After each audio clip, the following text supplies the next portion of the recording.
Good evening, everybody. Welcome to the City Council Successor Agency, to the Redevelopment Agency meeting of April 27, 2015.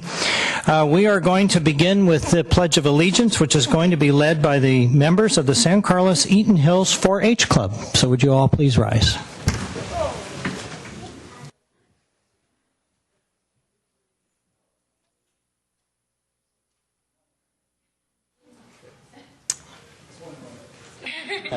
We have a leader.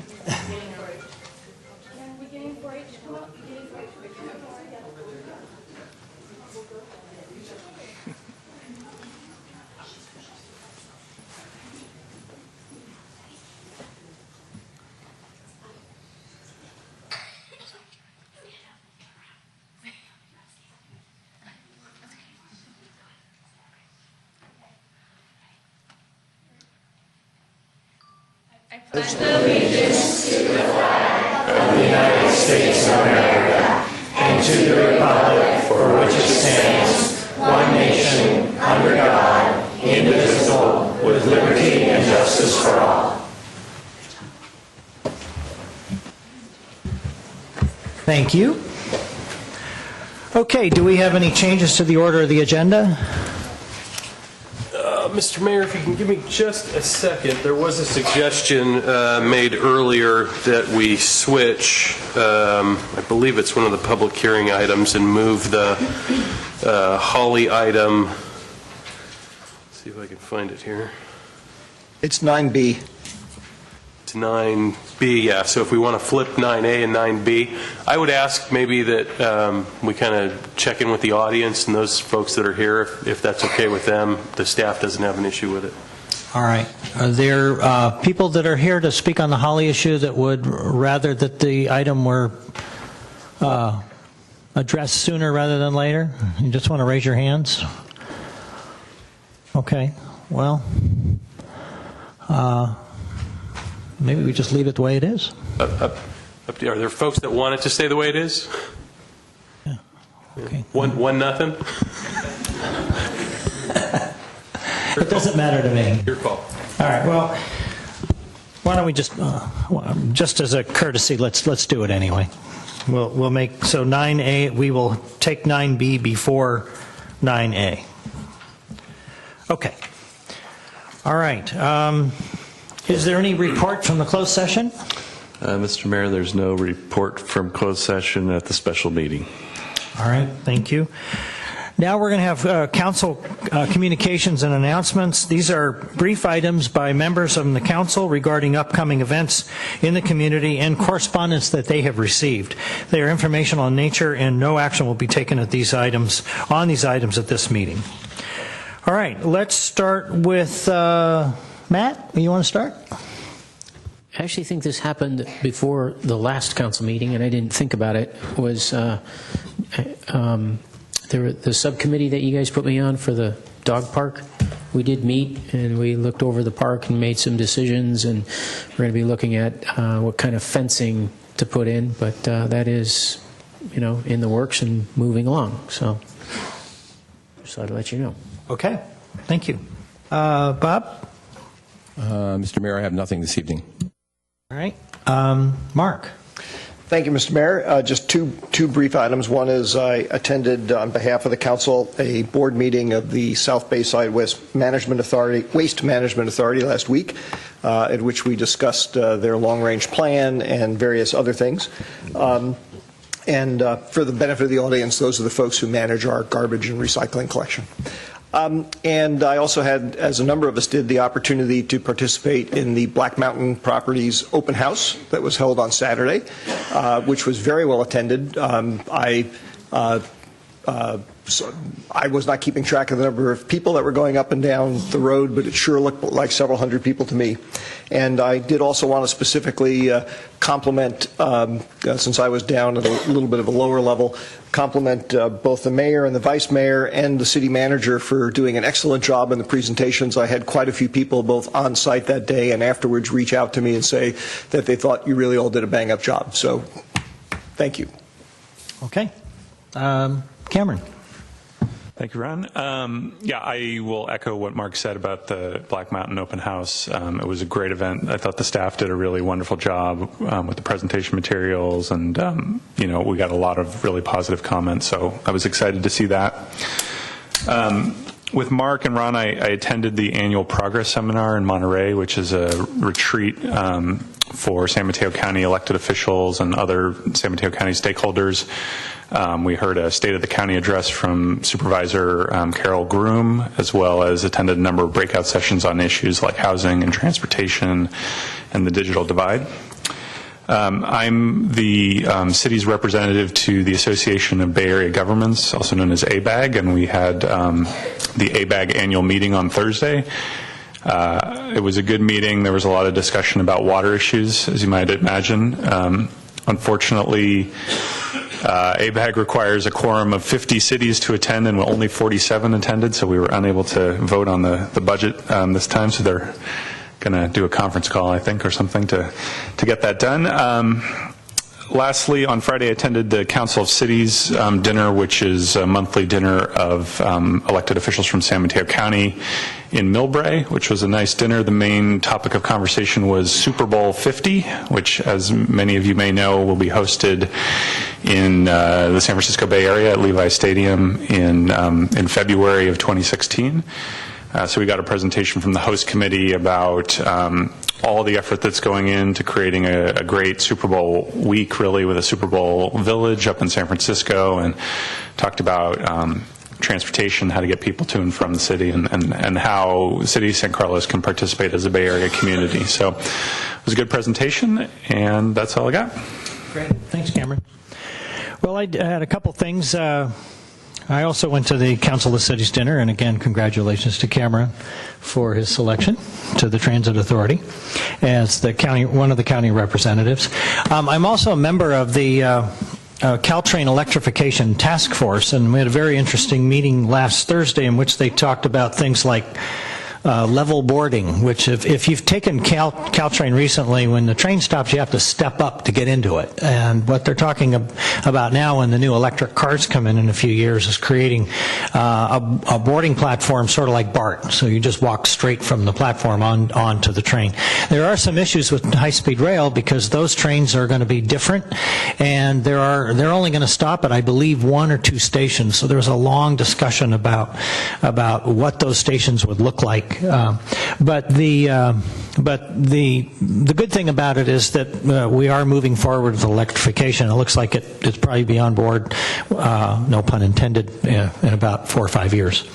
The other thing that's been going on, and from time to time people have expressed some concern, is that if you go up and down the corridor, you may notice, probably not yet in this area, but as the electrification process moves along, there are these things. So it's called a catenary system, which is poles and wires that go over, and because of that, there are going to be some trees that are going to be impacted by that. And what the Caltrain engineers have been doing is tagging some of those trees, and they wanted to point out to us, and I thought I'd pass it along, that if you see a tag on a tree, that doesn't mean that the tree is going to be removed. It means that it may be looked at, it may be pruned, and it may be removed, but it's not something that they're certain. It's basically really an inventory process to find out how many trees are going to potentially be impacted by the electrification. So I just want people to know, if you see a red tag on it, it doesn't mean that tree is necessarily going to be removed. Let's see if there was anything else about that. I don't think so. And again, I want to thank everybody that was at the Saturday Black Mountain presentation. It was a very impressive crowd, as Cameron and Mark pointed out. And again, my thanks to all the staff that were there, did a wonderful job, and to our city manager, Jeff Malpe, who handled the presentation with an expert ability. So thank you, Jeff. Okay, so moving along, are there any staff comments on city administrative business? Thank you, Mr. Mayor. Two fairly brief ones this evening. First, I'd just like to remind the community, as our police chief has asked me to do, that on Saturday, May 9th, from 10 a.m. to 3 p.m., our San Carlos Police Bureau, a bureau of the Sheriff's Office here at City Hall, will be hosting an open house for folks to be able to come, take a look, meet their police officers in the community, take a look at some of our facilities and technology. They're going to be offering free fingerprinting and giveaways to the kids that come to the event. So hopefully you all can attend Saturday, May 9th, 10 to 3 here at City Hall. Secondly, I have a short video that the city has produced related to Black Mountain Properties that's going to begin running and popping up on computers all over the community shortly. And I was able to have some positive interaction with the community at the event this Saturday, where a number of people suggested that we do a video so that people who couldn't actually get up there and see the property have the opportunity to do that. And we told them, stay tuned. We've already done one, and it's about to debut now. All right. Right here in the heart of San Carlos lies Black Mountain, nearly 25 undeveloped acres. The area is home to wildlife, trees, meadows, an underground natural spring, and breathtaking views. The city of San Carlos is considering a bond measure to create a park here with trails and recreational access to preserve the land from potential development of up to 100 homes. The City of San Carlos wants to know what you want. Learn more at cityofsancarlos.org/Black Mountain. Wow, that was, what, 15 seconds? That was great. All right. Was that it? Okay, great. All right. Next, item 6 is presentations. We're going to have a couple of proclamations. I'm going to come around here and present them. The first up is the San Carlos Eaton Hills 4-H Club for their community service.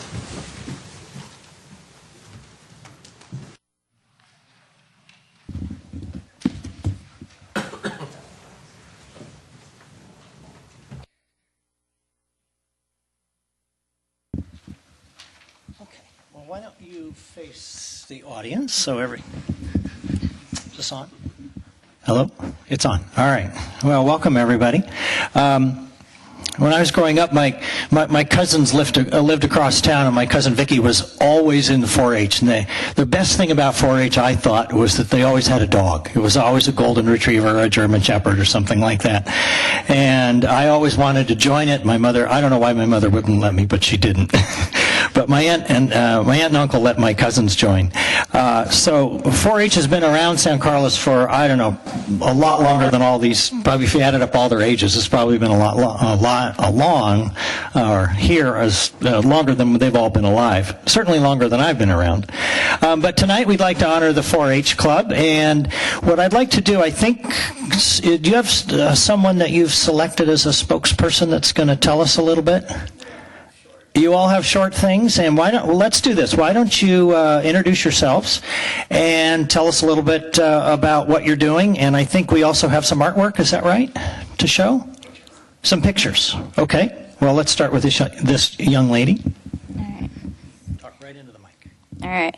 Hi, everyone. My name's Elise Waka. So before I start, I just want to thank the mayor and the council members for having us here today. So I've been in 4-H for 7 years now, and I'm 12 years old, so I started in kindergarten. And I've done so many fun projects like guinea pigs, manga art, duct tape, and especially community detectives. So I've also had a lot of fun working with the Lions Club through their events like the Crab Feed and Tri-Tip Dinner. They've been a huge supporter of 4-H for a really long time, and we're so grateful for them. So through Community Detectives, we got to work with Tom Davids of San Carlos Together, and he helped organize our events like potting flowers for the flower pots on Laurel Street and painting benches and the horseshoe pit at Burton Park.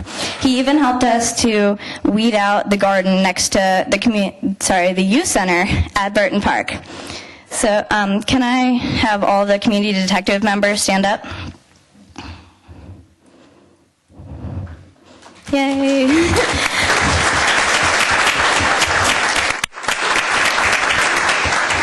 And then I'd also like to thank Tom Davids for all his help this year.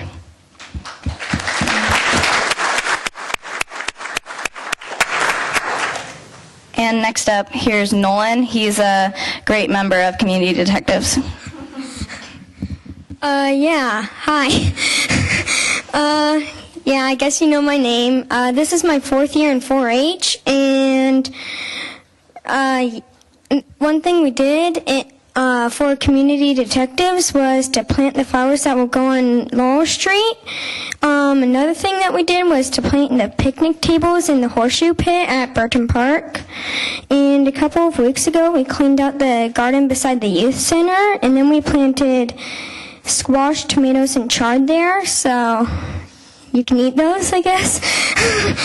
Yeah, that was my favorite meeting. So thanks for listening.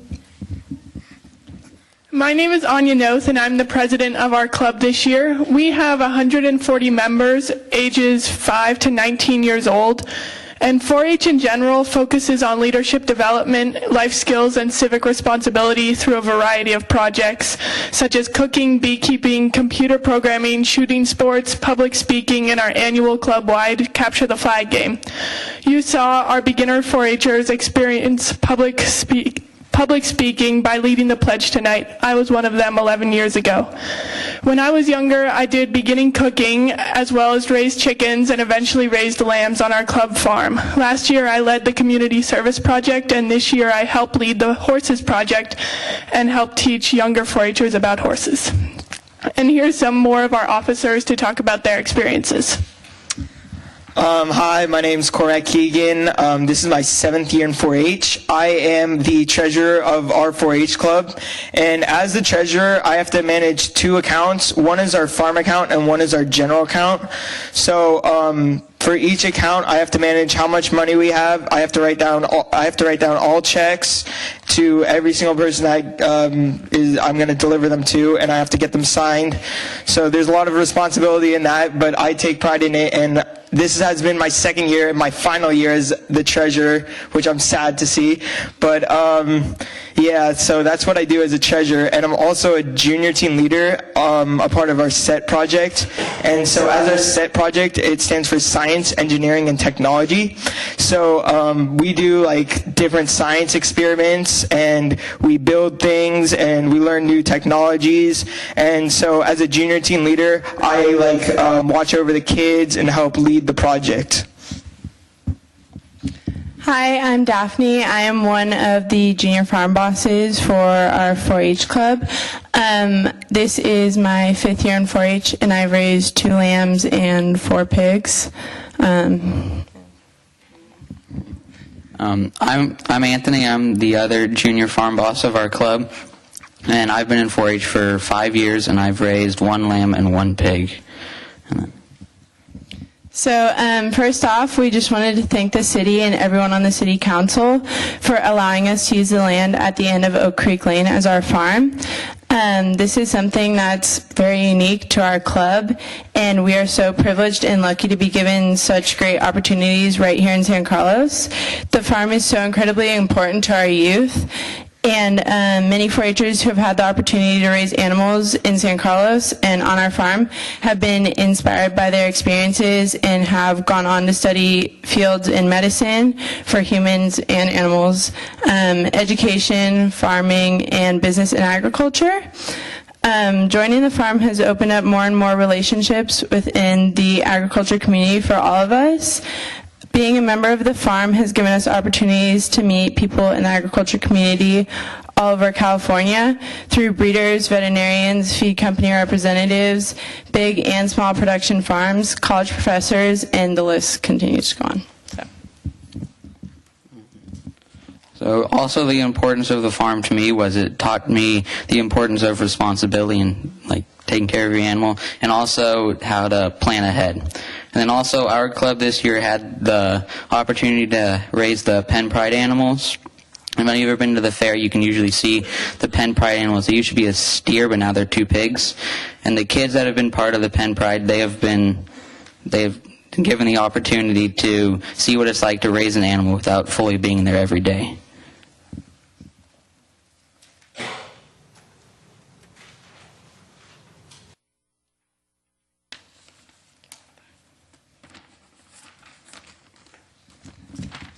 So to close, I'd like to give a little history background on our city. So some may think a farm in San Carlos, like, really? But actually, so there were many people who helped shape the foundation of San Carlos. The first American to purchase land and inhabit San Carlos area was Timothy Guy Phelps. In 1851, Phelps began purchasing land from the Arguellos Rancho de las Pulgas, totaling 3,500 acres in all, where he raised cattle.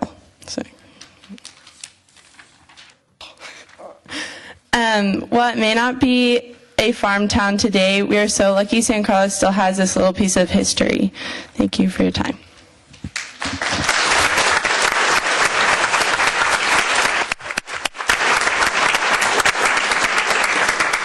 Thank you all. I was going to read the proclamation, but everything you need to know about 4-H has just been explained. Thank you. That was a great presentation. I keep thinking, if my mother could have only heard you guys describe. By the way, do you clean up private yards too? All right.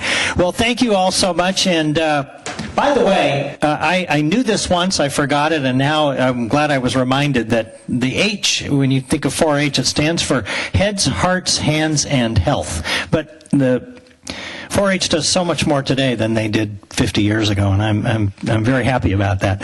So who would like to receive this from the city with our thanks? All right. Well, thank you very much.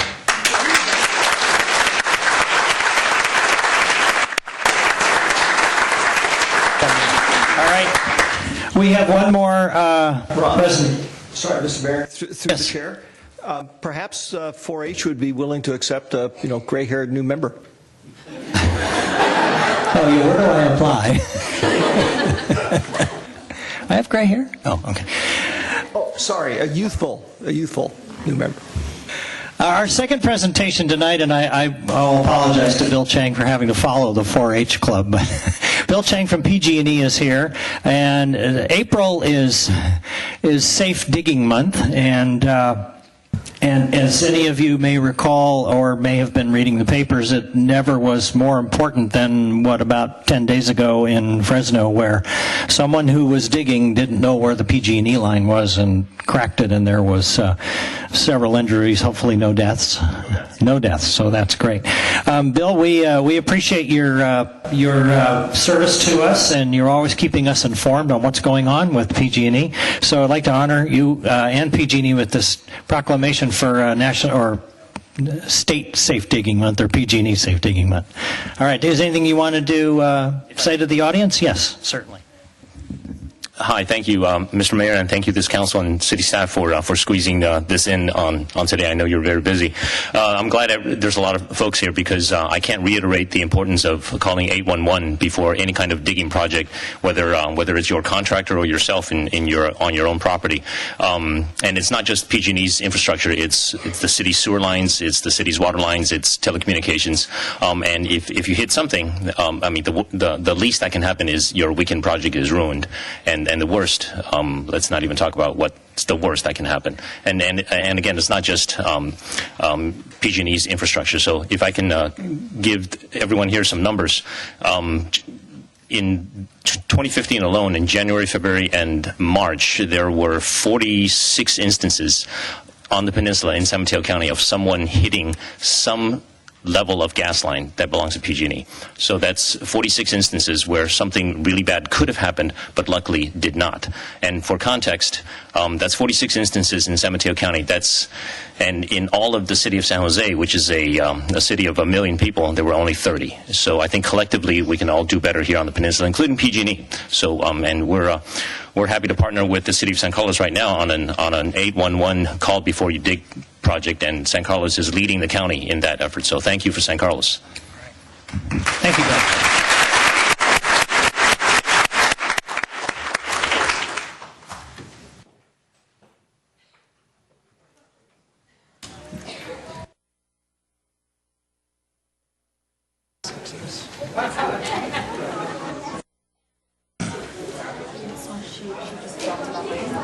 Assuming A, but 11? Okay. Oh, new business, okay.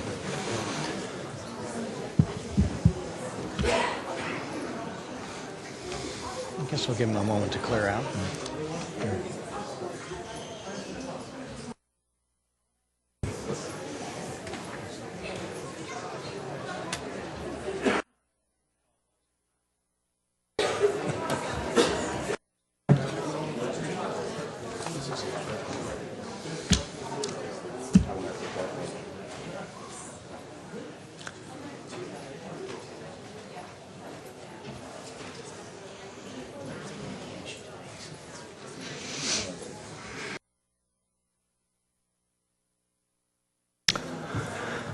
Okay. Well, I guess civic engagement's not one of the 4-H goals. All right, we're going to move on to item 7, public comment. Hang on just a minute. All right. Persons wishing to address City Council on matters not on the posted agenda may do so. Each speaker is limited to 2 minutes.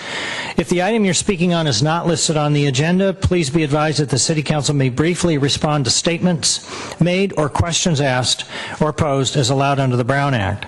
Our general policy is to refer items to staff for attention or have the matter placed on a future City Council agenda for a more comprehensive action or report and formal public discussion and input at that time.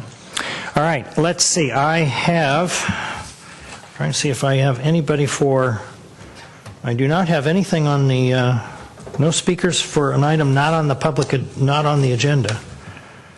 All right, is there anybody who didn't turn in a card and would like to speak on an item not on the agenda? Please come forward. You can fill out a slip after you're done. Thank you. All right, hi everyone. My name is Shadi. I've been born and raised in San Carlos, but this is the first time I've been to a city council meeting, actually. So the reason I'm here is because I wanted to tell you all about a startup that I've been working on for the past 6 months. We're doing sustainable bottled water, and we're changing the bottled water industry. So our product is an aluminum bottled water that's refillable, and that's the name of our company, is Refill It. I don't want to speak too long, but if anyone would like to come and reach out to me, we'd love to speak to you. Thank you. All right, thank you. All right, is there anybody else who'd like to speak on items not on tonight's agenda? Okay, moving along. Approval of the consent calendar. Consent calendar items are considered to be routine and will be enacted by one motion. There will be no separate discussion on these items unless members of the council, staff, or public request specific items to be removed for separate action. Mr. Mayor, I wanted to remove items E, F, and G, although it's solely because I voted against those items, so I don't want to vote yes on the consent calendar. So however you want to handle that. You want them pulled because you voted no? Yeah, because I voted no on those items.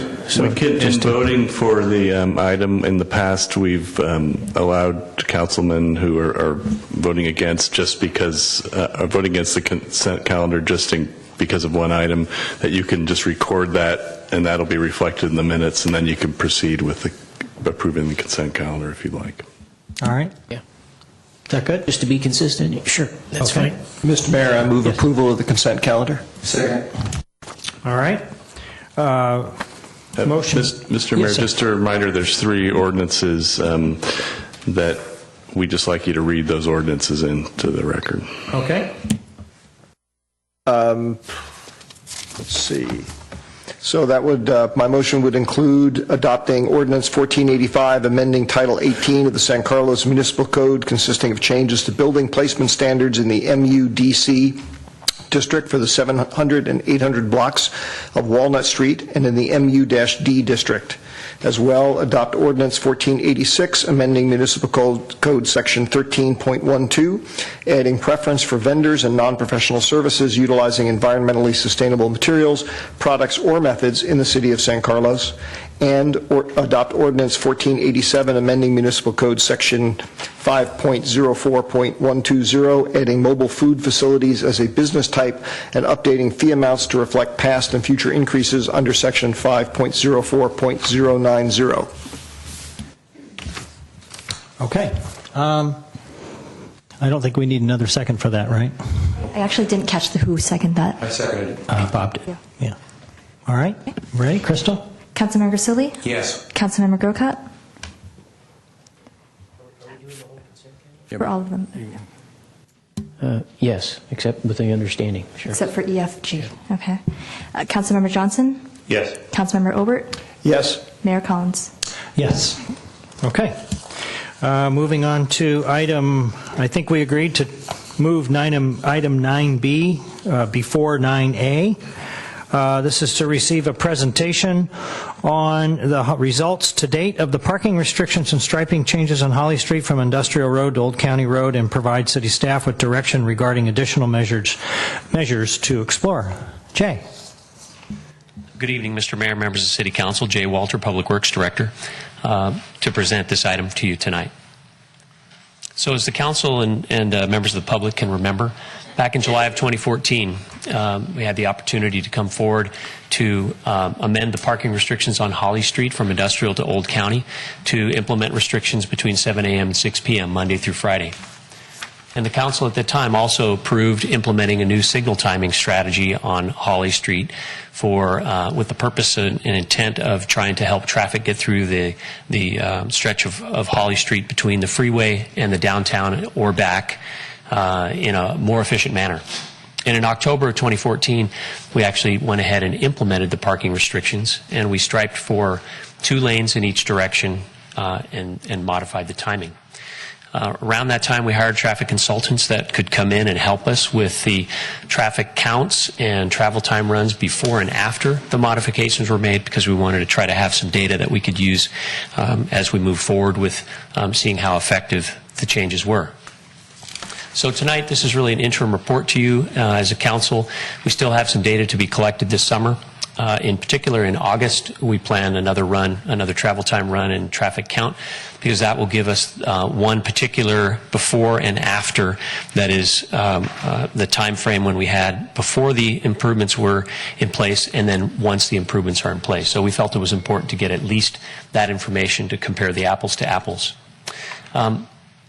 Earlier on this year, a lawsuit was filed, and that was filed against the project that council had approved that we were moving forward with. And at the time, staff was directed to stop work on other potential improvements to Holly Street, especially in the area between Industrial and Old County.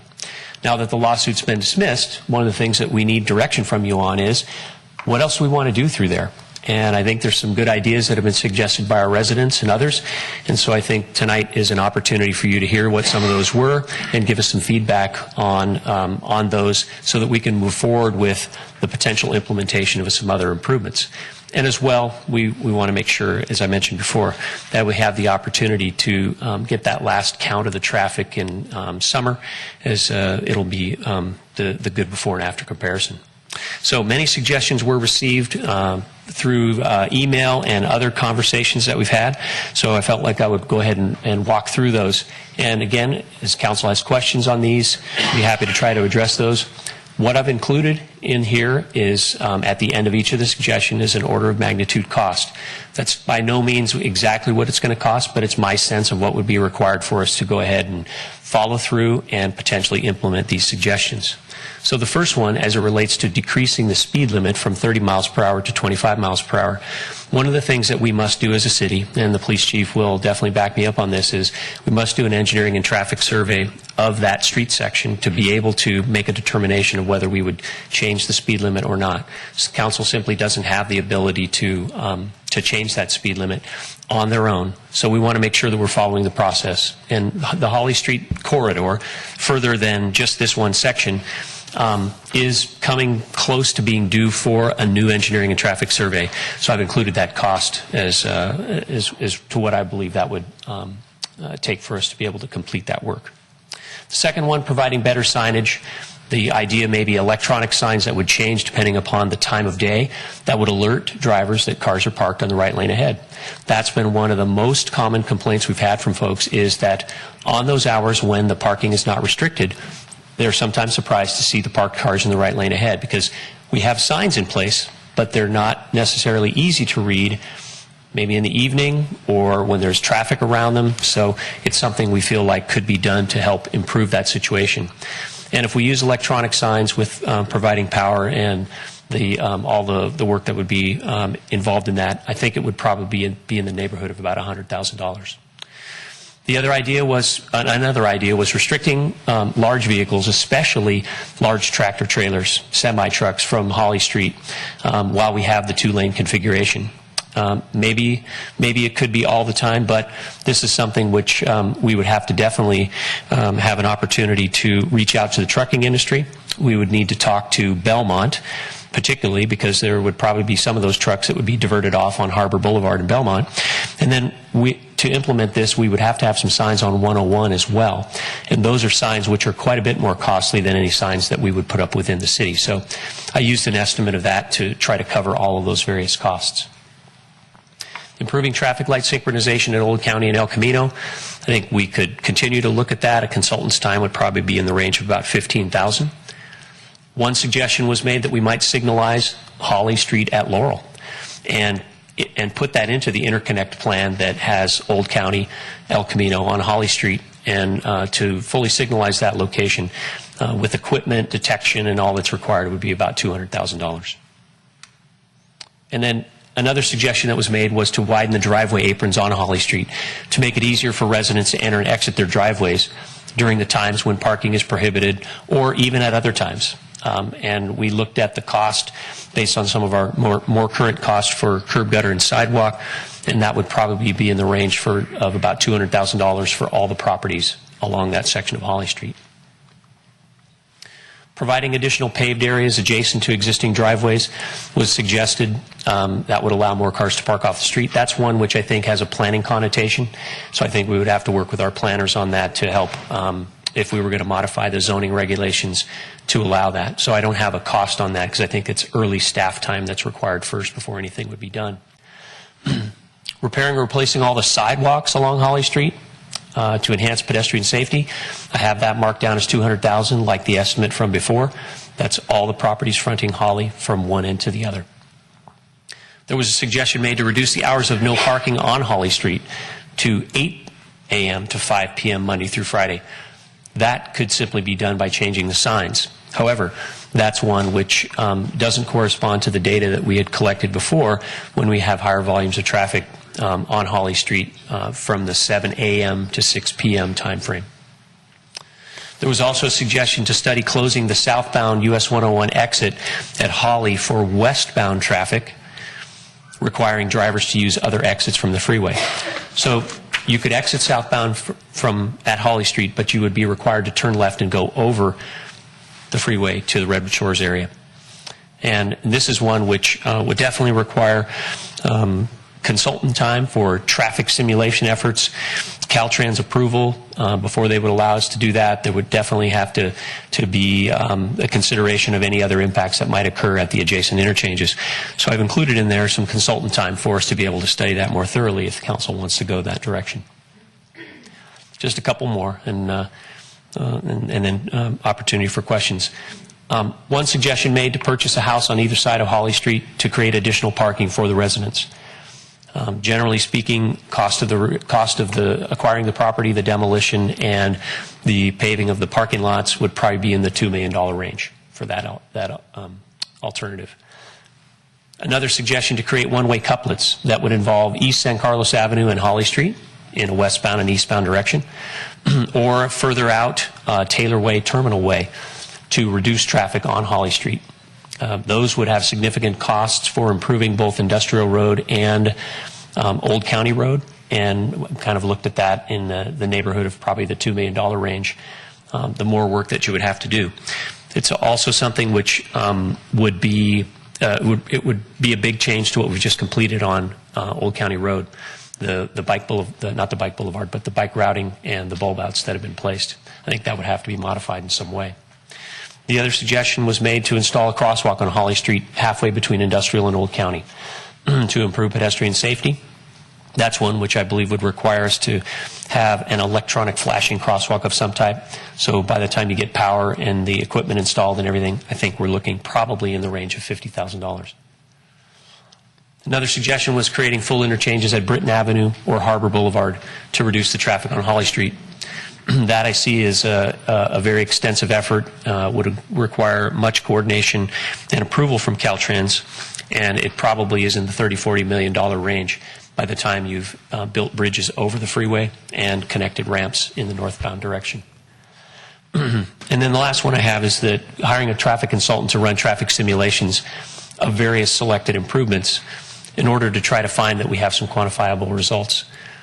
Generally speaking, consultants that have to run large-scale simulation efforts are probably in that range of $100,000. So I see that as something that it could be useful for many of these alternatives, the hiring of a traffic consultant to be able to help us kind of see how they would work and at least simulate to some degree the improvements. So just as a reminder, Council, there had been some previous studies done for the Holly Street interchange and the Holly Street section between Industrial and Old County. Back in 2009, Council authorized a study. There were, as I've noted, 7 public meetings to discuss the alternatives. Those were community meetings and TNC meetings.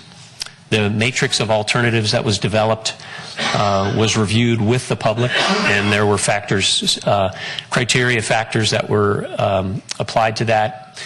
And then as a TNC opportunity, they reviewed and recommended that, and before January 2010, they approved the alternate for the Holly Interchange project, which is what we've been pursuing and progressing towards since that time. And the reason I bring that up is that some of the alternatives studied were determined then to have unacceptable impacts. And one in particular was the one-way couplets that were identified earlier. The other one, which actually has moved forward and is an acceptable alternative, is the bike boulevard that was recently built on East San Carlos Avenue to connect down to Industrial Road. So that was an outcome of these meetings. So next steps for Council, we need your direction tonight on which suggestions you'd like us to pursue. I think there's some public members here to provide some testimony in this regard. We want to collect that final traffic data this summer, and we'll work on some refined cost estimates. And for those referred items, we'll take these back to the TNC for their review, because they're very interested in this subject as well, and I know that they'll want to have an opportunity to look at that. And then we'll bring back the final results and projects for the Council's approval.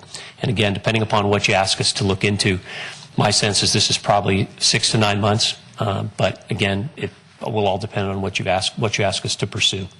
So at this point, and then we'll implement as funds are budgeted, again, all depending upon what the Council decides is appropriate. So at this point, I can take questions, and then I know that you want to hear public comment, public testimony. Thanks, Jay. Mark? Thank you, Mr. Mayor. Thank you, Jay. Good presentation. Just some questions on the improvements, if I can quickly go down through the list.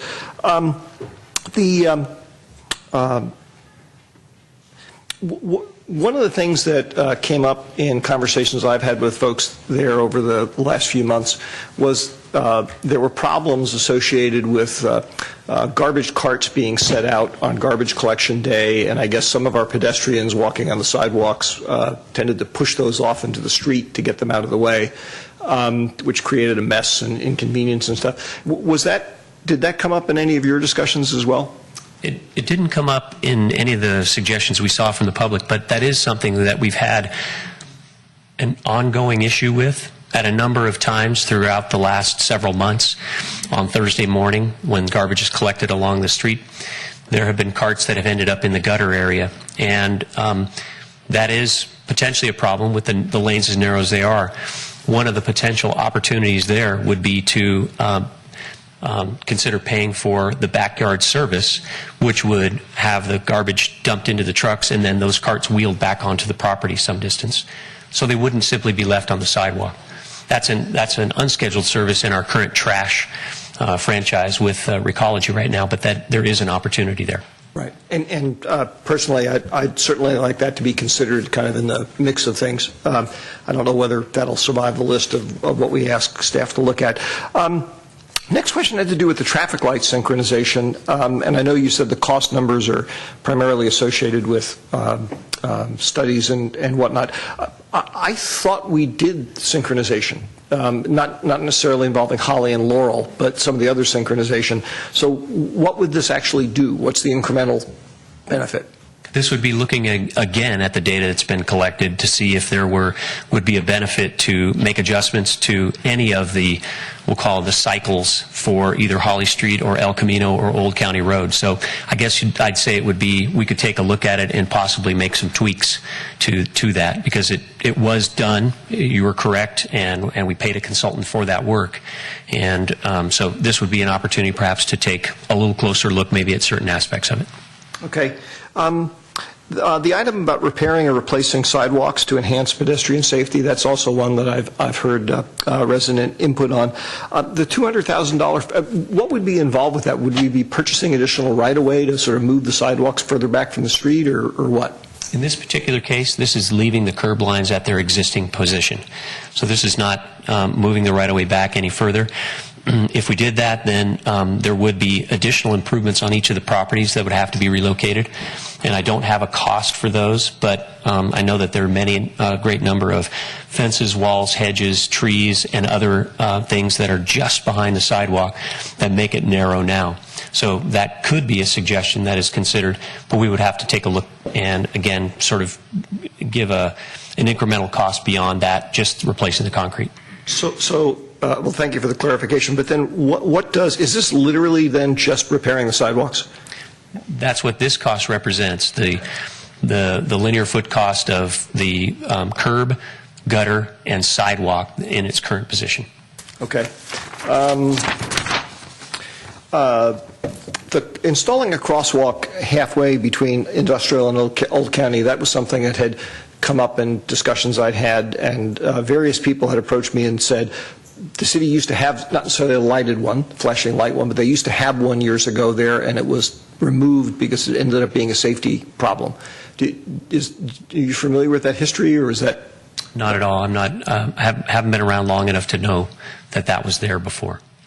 Does anybody else on staff know whether we used to have one? So that, okay, that's. Never heard that either. At mid-block? Yes. No.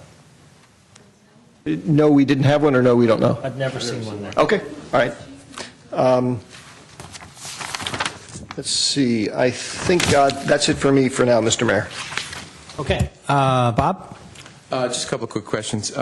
Jay, you mentioned the large vehicles estimate about $50,000. Do we need Caltrans approval to put signs on the 101? Yes, we do. Okay. What's the estimated time that it would take to get them to do anything? Well, one advantage is we have the head of traffic operations for Caltrans District 4 is a San Carlos resident.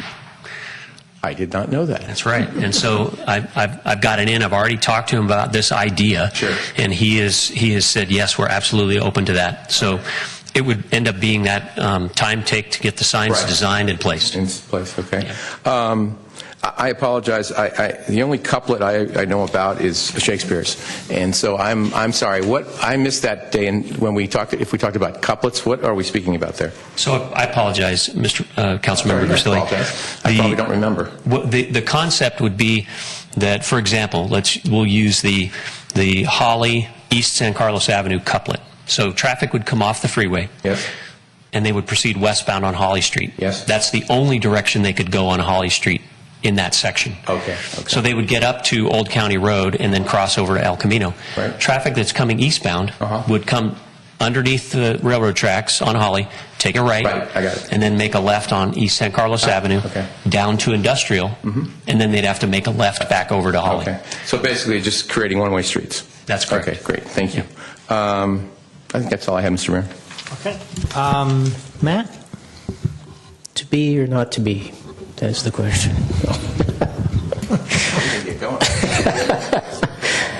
So I just had a couple of questions here.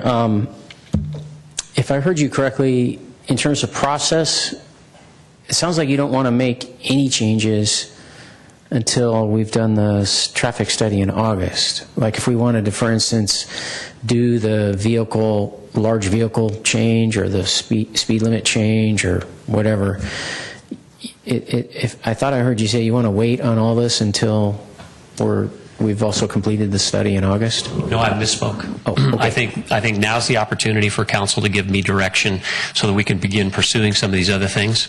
I still need to collect that data in August to kind of give the council and the community, I think, a complete picture of how things have changed out there. Right. But we can work on these as soon as you tell me to. Okay. Understanding that some could happen more quickly than others. That's correct. Right. Like the interchange at Britain. I mean, that can happen tomorrow. But and then the only other question I had was, would it be unreasonable if we, wanted to go this way? Same time that we look at the speeds on Holly, to look at speeds on Old County, especially as they pertain to the portions that are, I would say, within the residential district and within the zone. It's an overlay, it's the same thing, but within the area of the train depot where people are crossing the street and that sort of thing. We can, in fact, it would be a more efficient use of the consultant's time for us to do that. All right, very good, thanks. I'm sorry, you were done? That's it. Okay, I'm sorry. Cameron. Thanks, Jay. Reading from the staff report, you said we've done some data collection, and it says the data collected did not show any significant difference after changing the striping and parking restrictions on Holly Street. Does that mean what we did had no impact on traffic? I don't characterize it that way necessarily, and the reason being that when we collected the before data, it was in August, so that's a summer time frame. So we typically have lighter traffic, schools out, and so I think that that travel times during that period of time would be different than in October and in March when we did the other travel time surveys in the after condition. So I think if we had not made the changes, our travel time runs would have shown to be much longer in October and March with the old configuration. And so your aim is to verify that by looking at August 2015 and comparing it to August 2014? That's correct. And let's just imagine for a moment they're the same, the travel times are the same. And given, we're sitting here, it's April, talking about, let's go out and spend a lot of consultant money to go potentially look at, further projects. What happens if the data comes back? What will you say if we said, well, we made these changes and it didn't have any impact? Well, I think back at in the meetings before we enacted the new ordinance, I think one of the things that I mentioned was that this ends up being signs and paint, which can be removed, and we could revert back. But I think we would want to also look at what other opportunities that we had to improve the situation that we currently have. And the reason I say that is because we've had a lot of anecdotal evidence, comments from folks that they believe and feel that the flow through that section of Holly Street is working better now. Now, that's not scientific in any way, but that's a lot of people's perception. So it's one of those things which I think the council would need to consider, that there is a sense that it's flowing better, but what are the other things perhaps that we can do to make it better or at least less impacting to the residents through there? Right. I mean, I've heard comments from residents, too, that they think it's flowing better, but of course it comes at a considerable cost for the people who live on that street.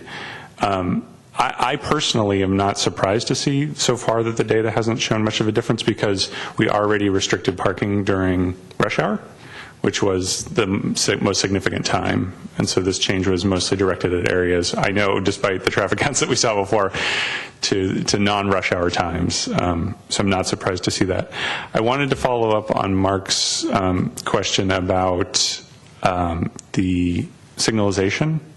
So can you be a bit more specific? When did the signalization occur? Because I know we talked about it, but I don't think there's been any sort of update to council. And I know that was there were sort of the three key, it was sort of a three-legged stool that all had to be done at once, if I recall. It was, striping, it was signalization, and it was, and the parking restrictions. And that was sold as a package that had to be done in unison. So when did the signalization update occur? It occurred just prior to us installing the striping and the parking tees. Okay. So it was probably done. It was in the Caltrans timing in the cabinets at the signals. It was operational about 2 weeks before we striped. And have we looked at any way to understand whether that's effective? I'm a little bit surprised to see, saying, well, maybe we should go back and do other tweaks. It feels like maybe we don't have confidence that what we did was the right thing, or do we have any data to suggest that it was the right thing to do? Again, the anecdotal information from folks' perceptions of travel through the corridor. I guess the way I'll answer that is that the traffic signal timing tends to be an art rather than an exact science, because there are always factors. For example, when you are approaching westbound and you're sitting at the light at Old County Road waiting to go under the train tracks, when that light turns green and cars begin to go under the train tracks, there's a 2-lane left turn lane at El Camino. Very rarely is that ever full in 2 lanes. It's usually 1 lane making a left turn and 1 lane going straight through or turning right. Sure. So the capacity studies and the simulations, which assume 2 lanes full for that traffic flow, probably are not exactly happening in reality. So that's why we would want to take a look again and try to do some tweaks to perhaps account for that. Okay. And then see if we can make some improvements that will realize the true nature of that is not 2 lanes delivering left turns, but only 1. Okay. So, but the state did make changes to the timing on El Camino? Yes, they did. Okay. And then I just wanted to ask sort of a larger kind of macro question from your perspective. You talked about a whole series of projects that you've heard from the community. There seems to be a bit of a grab bag effect. Some of them are designed for further reduction of traffic. Some of them are designed to mitigate, some of the negative repercussions of taking away parking. What do you think is sort of the best use of dollars at this point? Is your belief that we should be putting money into measures that further reduce traffic on Holly, or do you believe that money is better spent to try to make it easy for somebody to come out of their driveway or park? Are we in a mitigation perspective, or are we likely to get incremental traffic flow benefits from spending additional money? Do you see what I'm trying to say? I'm trying to say, you're presenting it as, hey, we've heard a lot of these things, but I'm looking for a little bit of Public Works Director expertise about where's the best way to spend the money. I think what we've done is, from a traffic flow perspective, I think we've probably optimized the conditions in that section of Holly Street as it relates to the existing right-of-way width, that being the constraint, the existing pavement width being the constraint. Of the intersection. Yeah. Right. So I think we've pretty much optimized that from a traffic flow standpoint. So I see that there would be these additional things which could potentially make it less of a headache for the residents who live along Holly Street to continue to have the parking restrictions in place and the traffic flowing in the way that it is. So I do think there's some benefit in these smaller things from a resident standpoint. However, ultimately, in a big picture, my sense is that if Holly Street will remain the primary corridor from the freeway into the downtown area around El Camino, significant changes would need to be made. And that we had talked, it's been about a year ago now when we had the presentations about the alternative that perhaps remove the homes on the south side of Holly and kind of realign the roadway to eliminate the residential connections, the driveway connections to that street, and then cul-de-sac the homes on the other side. So my sense is that until the council is going to be willing to pursue something of that magnitude, we probably don't have many other options. Now, one of the suggestions that was made to try to induce traffic over to adjacent interchanges, I think it's worth it. But practically speaking, unless you make a physical restriction, folks will default to their normal pattern, and visitors will realize, oh, Holly Street gets me to that location, so I'm going to take Holly Street. So there's some things we could try, but again, changing the behavior is going to be tough in those situations unless it's a physical restriction. Okay. I mean, I don't want to take up too much more time. I would just make the comment that we should have a further discussion, because the presentations about taking the houses away from Holly still say that there's a bottleneck at El Camino and there's a bottleneck entering the 101. And so I still haven't sort of seen to my satisfaction the idea that if you widen the flow in the middle, but you don't widen the ends on the other side, that you get a significant benefit for such a huge capital cost. But we should talk about it if you think otherwise. The last thing I wanted to say is, if you do think that we're largely in sort of a mitigation kind of help improve life for the residents, are there specific projects in there that you think are the biggest bang for the buck that would accomplish that specific goal? Well, I definitely want to be able to take a look in a little more detail on this. And you know, as I said before, now that the lawsuit has been dismissed, I think we have the opportunity to, with your direction, to really spend some time on this. The one I think that really makes a lot of sense is to get the trucks, the large trucks, off Holly Street, because that's not only we'll call it an inconvenience and a problem for residents along the street, but certainly for people who are driving alongside those trucks. There is that physical intimidation of that large vehicle adjacent to you. You don't know if they're coming over. You don't really know what they're going to do in an environment like that. So to me, that's one of the ones I think that would be really important to pursue. And I think that that's doable from that standpoint. And then again, I would like to continue to look at the traffic signal timing modifications and things like that to try to help incrementally improve those areas. I think the bicycle boulevard on East San Carlos Avenue, we want to do more to emphasize pedestrians and bikes over there to go east-west. So one of the things later on tonight in our traffic impact fee update, we've identified a traffic signal at Industrial and East San Carlos Avenue, which I think will be a tremendous benefit when we can fund and install that, to help get folks feeling confident they can get east-west and over to the freeway without having to worry about Holly Street and Industrial Road. Okay. Thank you. And I'm not hearing parking lot, widening aprons, widening sidewalks, things like that, as high on your recommended list. I don't. They're not high on my list necessarily. And again, we've more just looked at what it might cost to be able to do it. Okay. All right. Thanks, Jay. All right. Thanks, Cameron. Just a few questions, Jay. Just one general comment. I've had an occasion to drive down Holly Street many times, and with regard to the traffic signalization, in my own personal experience, it's just a matter of timing. No pun intended. I mean, sometimes I make it all the way through, sometimes I don't. And I've come down the same street just about the same time on the same days of the week. So I don't know what tweaks would be made. Whatever they can do, great. But sometimes I think it just comes down to where you are in the traffic queue. Just a couple things. You mentioned that restricting the large vehicles on Holly Street might really help, and I also have been next to those trucks, so I've experienced that. My question, though, is if we restricted those, how would we do that, first of all, and where would those vehicles go? As I understand that, it would have to be a local ordinance that would restrict vehicles of a certain size from the streets, and that street in particular in San Carlos. Mr. Rubens, if I misstated. That's correct, but we also, as part of that, we would need to study the impacts, because Holly Street is arterial, and there's some state law that relates to that. So, and our jurisdiction is limited sometimes in those cases. And then what we also would have to do is we'd have to partner with Belmont, because especially in the southbound direction, I think that one of the more relatively easy exits to get up to El Camino on is Harbor. Mm-hmm. It's a good wide street, and it's got a good connection to El Camino.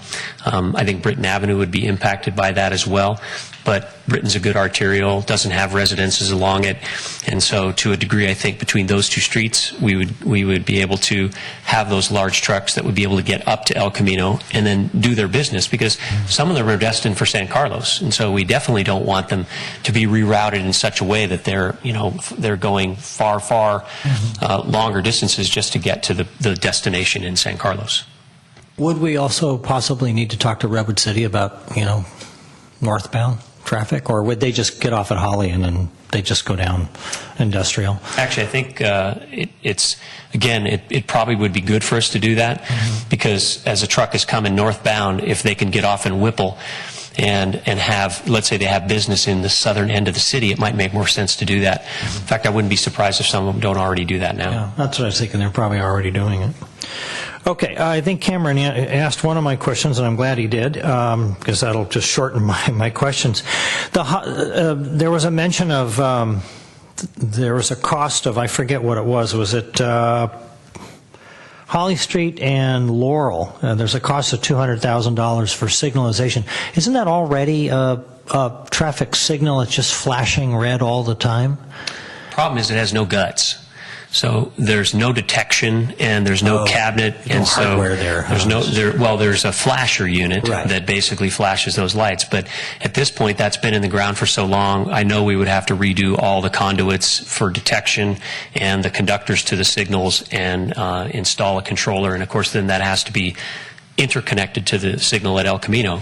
Caltrans has already indicated a willingness to take that on in terms of the interconnection to provide the timing that we need, but my sense was it'd probably be about that much to get that signal fully up and running.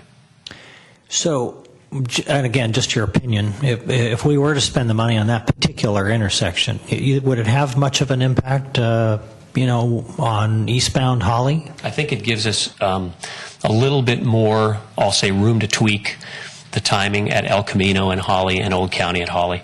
When you have that on the receiving end, oftentimes as you've experienced it, you'll have traffic crossing there and pretty quickly it backs up to almost right back to the intersection. So if we can have that time so that traffic could be green going through Laurel, then I think it helps us with flow through the intersection. Okay. And then with the way the parking restrictions hours are now, they're 7 a.m. to 6 p.m. I pulled out the numbers from last summer that we looked at, and it seemed to me that you could make an argument that there's not much significant drop-off after 6 o'clock on the eastbound. And in fact, I had a resident that was talking to me about the westbound because he says it's rather inconvenient sometimes. He's got to make sure he gets down that road by 6 o'clock. And when I look at the times, there's actually more traffic at 7 o'clock than 6 o'clock. So my question isn't necessarily changing both, but would it be necessarily confusing if we were to leave, and again, this is just a hypothetical question. We left the eastbound hours alone, but extended the westbound hours to 7 o'clock. And in fact, and when I looked at the numbers, I could even see 8 o'clock to 7 o'clock for westbound. In your experience, do you think that variance of hours, parking restrictions in both directions on the same street would end up causing more confusion? Or is this something that maybe we ought to look at?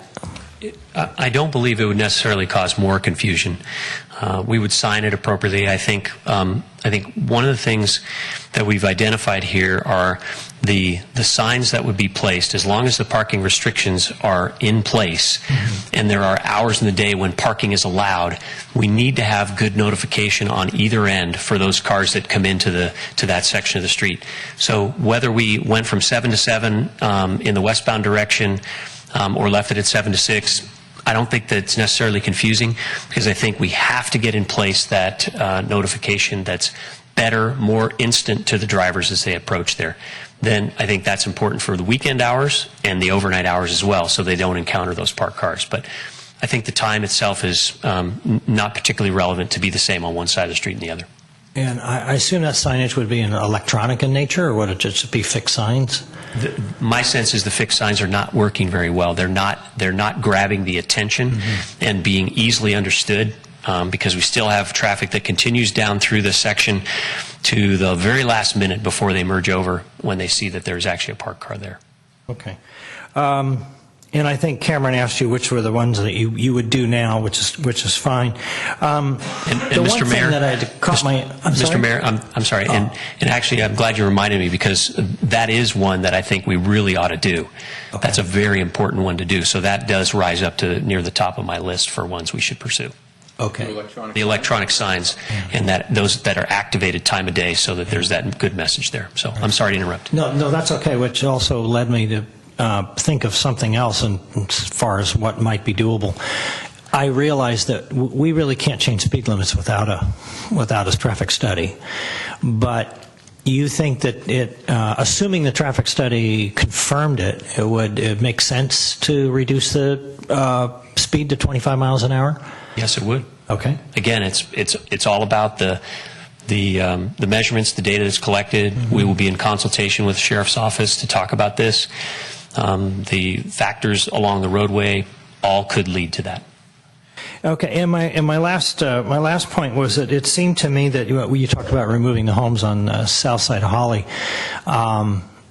It seems that that probably wouldn't make much sense at all, as Cameron alluded to, unless you had already completed the Holly 101 interchange improvements, because those, as I think we found out at earlier meetings, really were accounting for some of that backup, because the traffic, once it crossed Industrial, was having a difficult time getting on the freeway, getting off the freeway, that sort of thing. So that, given that that's not going to happen for, 4 or 5 years, that would push that discussion off to some future council, I would assume. It could. Actually, I think I'm a bit more optimistic on the construction for the Holly Interchange project.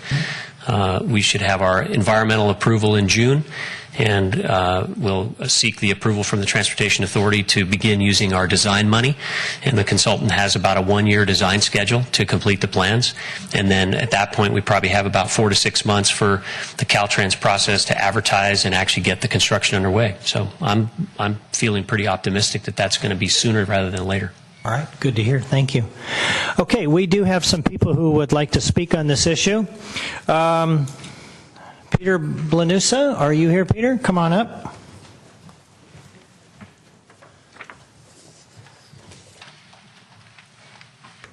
Hello, council members. How are you?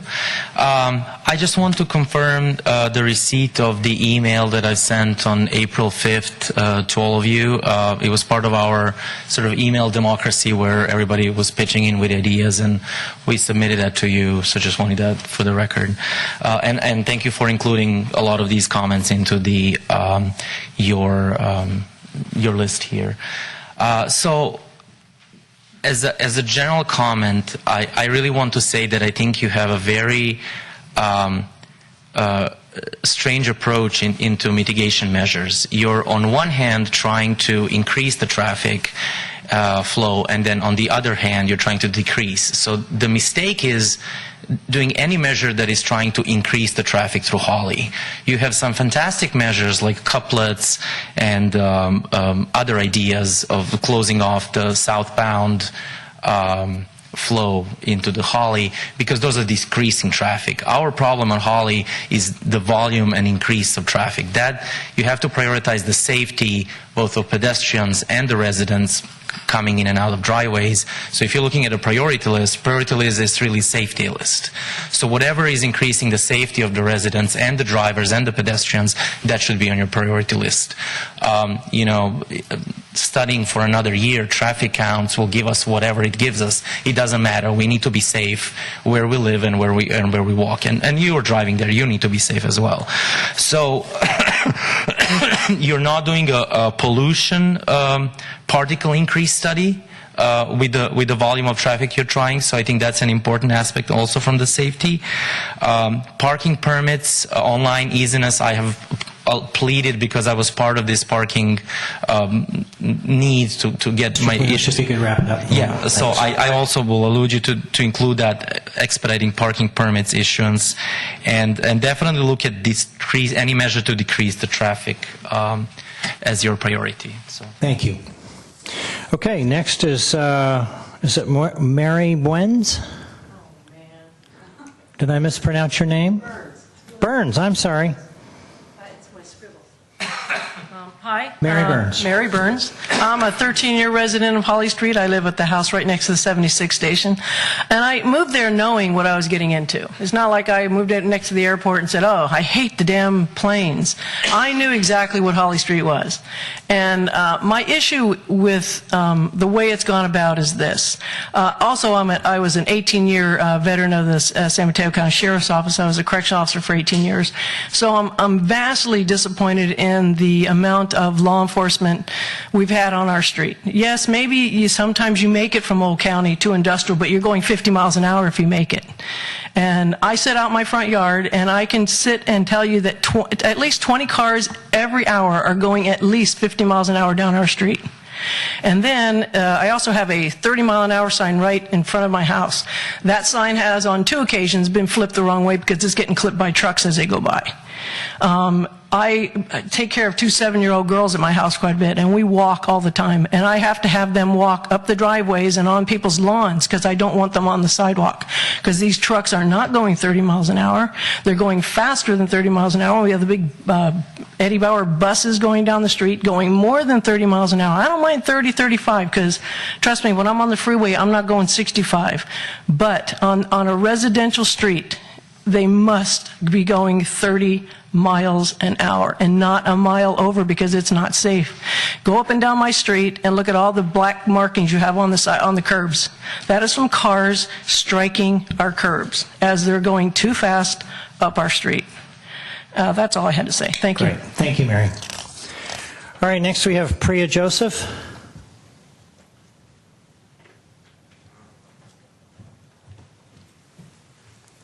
Hello. I'm glad to see we have a traffic study finally, because I've made public record requests for traffic studies in 2014, March and May, and the previous year, and I haven't heard back yet, although I had, conversations with them. So I would like more transparency on sort of the cost-benefit analysis. Are you looking long-term, right, for each of those options that he listed, right? If you took something, what do you see long term, right? Think long, right? I would like some insight into that. How do you think long? A lot of people have already talked about public safety. We're really sitting on a time bomb. There's not enough space to have 4 lanes. It's not, if you look at, definitions of what constitutes 1 lane in an arterial street, it's like 9 to 12 feet, and there isn't enough. So there's no headroom when you walk. It's really, it's a matter of time before you have fatalities on each one of your heads. So I would like you to think really hard about that. Thank you, Priya. Next we have Holly Jones.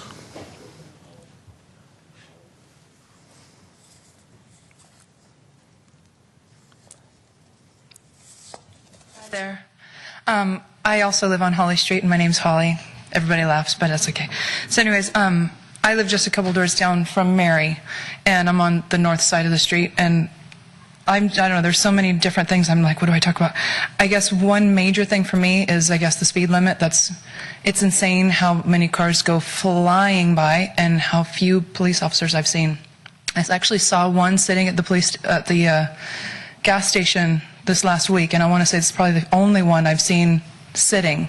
Most of them are in hot pursuit of something other than what was happening on Holly Street. So there really isn't policing on Holly Street, and I don't know, it would mean a lot to me because I've got a 2-year-old, and I'm so nervous every time we get out of the car or into the car because I can't put a gate over my driveway. I've got a gate in my front yard, but that's how that goes. So I'm curious, and I don't know, I would just want to push for there to be more policing on the street and just get people to slow down. Anytime, I know I go a little faster than the speed limit's supposed to be sometimes too myself. I'm a normal person, but I don't know, just right there, it's gnarly, and I see up and down constantly, even illegal U-turns. I don't know. I encourage people to even park in front of my driveway and watch it. Take your time, relax, and see it. It's insane. Anyways, another part of it that I was really happy that the gentleman here had mentioned about making it more obvious for people to know what's going on with the lanes changing, because I happen to have the first parking space right in front of my house. And that's where everybody honks on their horns because they either think that this guy's parked or they're honking on their horn because this guy just jumped in front of him because they want to avoid the parked car. So that is crazy because when I have my windows open and the horns are just all day long on the weekends. So that's that. And then also thinking about on the sidewalk when I was walking with my husband to go downtown. And it's scary. I know I'm trying to. It's scary thinking because all of a sudden you're on the side of the sidewalk and cars are flying past you. So it's pretty terrifying out there. But anyways, that's all I've got to say. Okay. Thank you, Holly. Next we have Eduardo Semperio.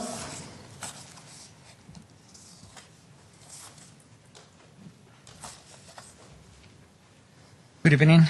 Definitely glad that the study has been made. I thought that the study was going to be presented tonight. I didn't see it. I've been trying to go online and it's not available. The study that we had last time when the lanes were implemented, the 4 lanes were implemented, did not call for the need on the westbound to have the limitations on the traffic between 7 and 9 a.m. The traffic was on the east side. The west side is where we park overnight, but we need to move our cars before 7 a.m. So around 6 something, we need to move it and park it on the lawn or park it at the 7-Eleven. I would like to encourage the look at the studies that we saw that the previous studies didn't require that. This way we will be able to actually use the parking overnight. I'm not asking for during the day. I'm going to leave that on the side, but I truly believe that's a need. I also want to emphasize what my neighbors are saying about the speed. I mean, you guys drive through that, you know. The cars, I'm glad that we are looking at moving the trucks. That's like a common sense. The signalization, the lights, I think is great, and the light synchronization on the lights, another no-brainer. So thank you very much for getting that. And the safety, you know, I'm walking on the sidewalk, I'm putting the trash cans, and I'm trying to pull the trash cans into the sidewalk because they're going to hit it, but then I'm blocking the pedestrians, the space. I see my neighbor across the street is an elderly man. He is not allowed to walk on Holly Street anymore because the speed and the cars are too close to the sidewalk. His name is Art, and he lives across the street from my house. So I encourage you to see what we can do on the parking in the morning when it's not needed. Thank you. Okay. Thank you, Eduardo. Is there anyone else who would like to speak on this topic? Come on up. You can fill out a card after you're done. Hi there. So my name's Rita Fusaro, and I also live on Holly Street. And I liked hearing what everybody was saying. I like, in general, just the idea of safety, you know, pedestrian safety and just safety to anybody that's using Holly Street. I don't know why everybody wants to come down Holly Street. I mean, they want to walk down it, they want to bike down it, they just want to be down it. And so it's nice to see the council try to consider some options for making it safe. And although I don't have any great ideas myself, I often walk around the neighborhood and with my new little dog, and I love the fact that some of these other streets have this nice little border, little planter strip between the sidewalk and the street. Now, I know we don't have the real estate for that, but if we did, that would really, really be nice. That would really add like an automatic safety zone and some nice aesthetics. And I know there's a lot involved there, and it may or may not have much popularity, but it's something to consider. There's options for win-wins, and so I like public safety being, you know, the number one thing. So, good luck. Thank you. Thank you, Rita. Okay, would anyone else like to speak on this item? Okay. Let's see. Mark, you wanted to add a comment? Yes. Thank you, Mr. Mayor. I actually wanted to move to sharing my perspective on what we ought to task the Traffic and Circulation Commission and staff with implementing, or, you know, looking to see if we can implement.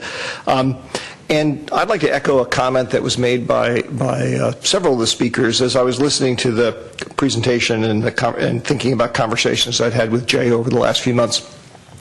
At this juncture, for me, the main focus ought to be on improving safety for the residents on Holly Street, and I'll say improving convenience as well, because there's one item I want to, or reducing inconvenience is probably a better way of looking at it, because there's one item there that I'd like to include. So if I can go down my list of things. So, I think it was Peter Blanusa who mentioned about trying to streamline the parking permit process. I think that'd be a great idea. It's consistent with our long-term effort to try and make as many city services available online as we can. Not quite sure how that works, but that'd be something I'd task staff with. Reducing the speed limit, absolutely something that I support. Better signage, to Jay's point, that's also something I support. I do actually believe that that's improving the safety for people on Holly Street, the residents there as well, because as a couple of people noticed, either because of honking horns in front of houses or near misses on parked cars, it actually would be to their benefit as well as to the benefit of drivers elsewhere in San Carlos. Restricting large vehicles, I'm fine with that too. I brought up the issue of the garbage can service. That may or may not, I know one of the speakers echoed that as well, that may or may not be a broadly felt need for residents on Holly Street, but I'm certainly willing to have that considered. I would actually probably de-emphasize for this point in time additional work on the traffic light synchronizations.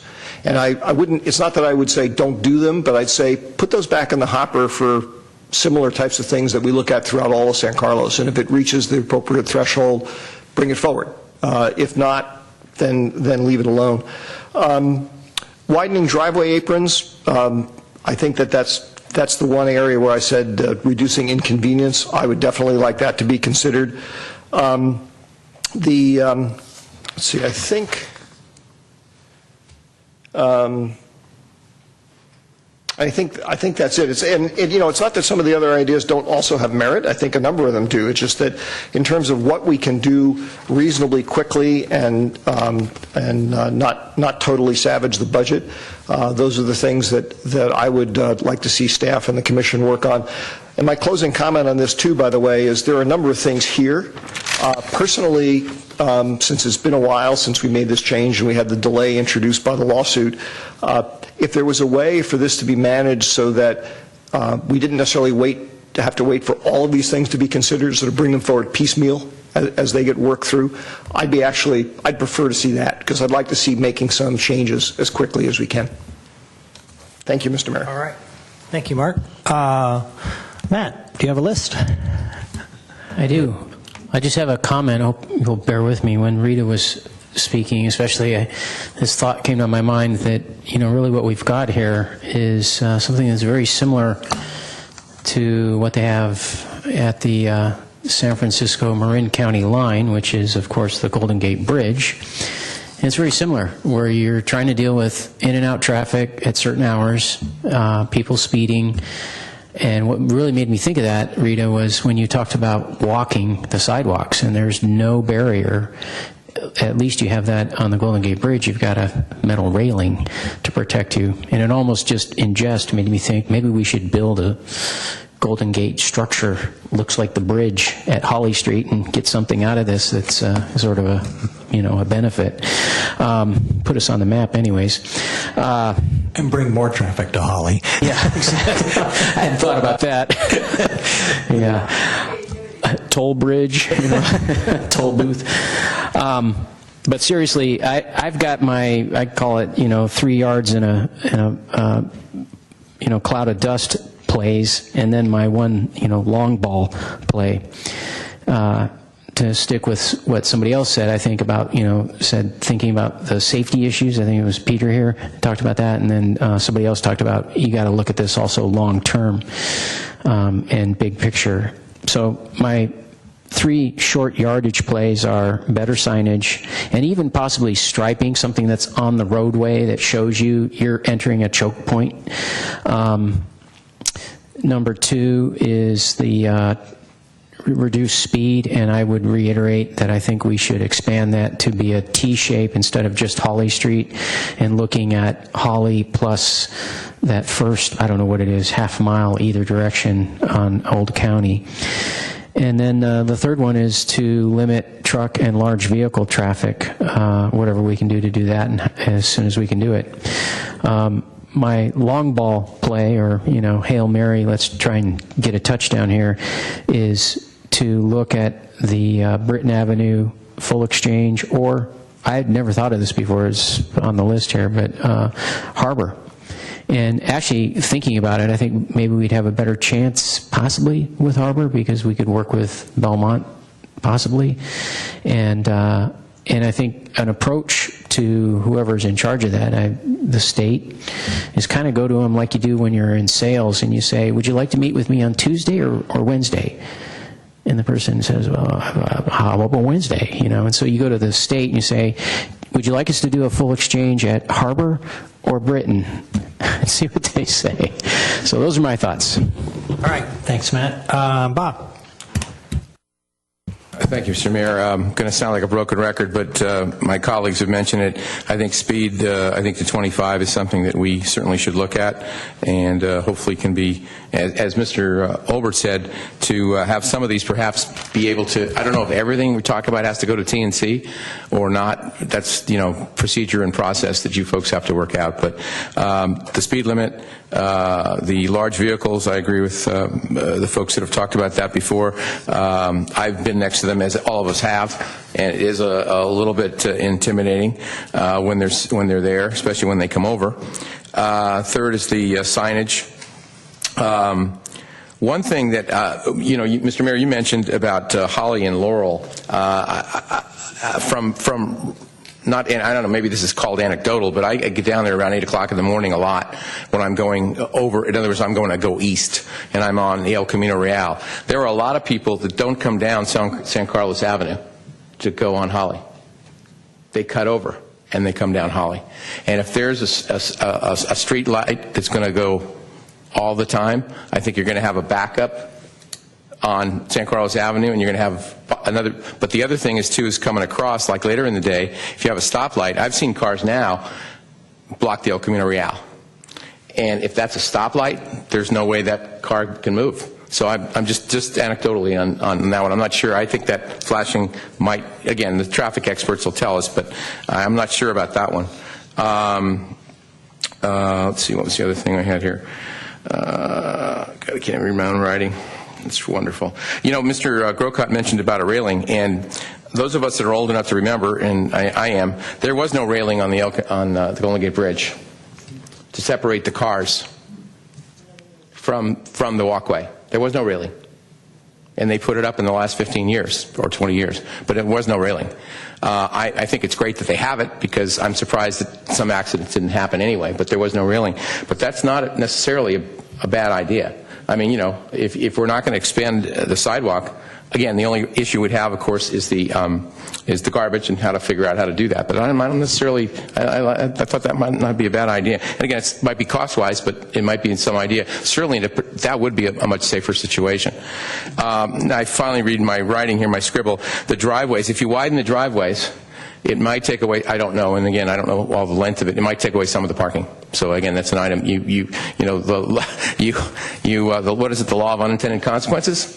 So I just want to throw that out there. But that's all I have, Mr. Mayor. All right, but just to clarify, you're not so sure about the driveway widening. You're not. I'm not so sure about the driveway widening, and I'm not so sure about the Holly. Not that I'm denigrating your comment, but I don't think that Holly Laurel thing. Somebody's got to prove to me on a big study that's going to work better if you put a traffic signal there.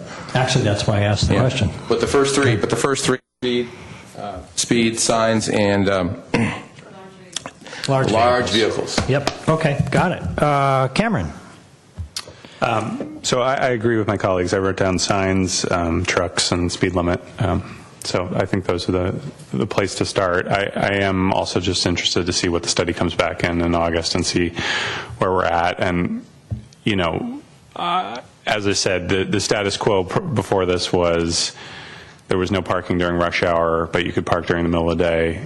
I thought it was pretty onerous to take away parking during the middle of the day. And so if we can't show that it's actually had a positive impact on traffic, I don't see why we would continue to sort of punish the residents if we're not getting a benefit out of it. So I'm interested to see where that lands. But for the short term, if we assume that this is the status quo moving forward, signs definitely, I think it's hazardous the way it is. And trucks and speed limit, I think, will help incrementally. Great. Thanks. Mark? Thank you, Mr. Mayor. I just wanted to potentially amend what I had said. I don't remember if I said that I also supported looking into blocking large vehicles on the road. If I did not, I meant to include that as well. Yeah, you said it, your fourth item. Okay, that's fine. And then the other comment I wanted to make is, since some of these things, at least, I believe are going to go back through the Transportation and Circulation Commission, I would also encourage them, if they come up with some other creative thoughts, to, consider those as well. Okay, thank you. Well, I agree with everything everybody said. I also, a couple things Mark said that other people didn't touch on, but I'd love to see us look at it, is the whole garbage can issue. There may only be a handful of residents that want that, and that might, it might not be that expensive to help them out with that. So maybe we could look at that too. And I also agree with Mark's comment on the incremental implementation. And really the only comment I would make, other than the Golden Gate Bridge structure, which I thought was really interesting, Matt, was because I've heard it brought up so many times, I don't want people to get too excited about this harbor and Britain Avenue full exchange idea, because first of all, Caltrans has restrictions against putting full interchanges within a mile of another interchange. You've got wetlands out there. You've got lots of different agencies to deal with. That's the only one that would really be a difficult issue. And Matt, I realize you did say long-term, long-range plans. So, it sounds like we've got some consensus, Jay. You've got your marching orders, and I would just say to the people who live on Holly Street, have some patience with us. Some of these things are going to take a while, but we're going to get to them. And the things that we can do first, we'll do. And as they move along, we'll make them happen. So thank you all. Okay. We didn't mean a motion or anything on that, did we? It was just a report. Okay. Now we're going to go back to item 9B, receive a presentation outlining the impacts of the new municipal regional stormwater permit. And Mr. Walter is back for a second appearance.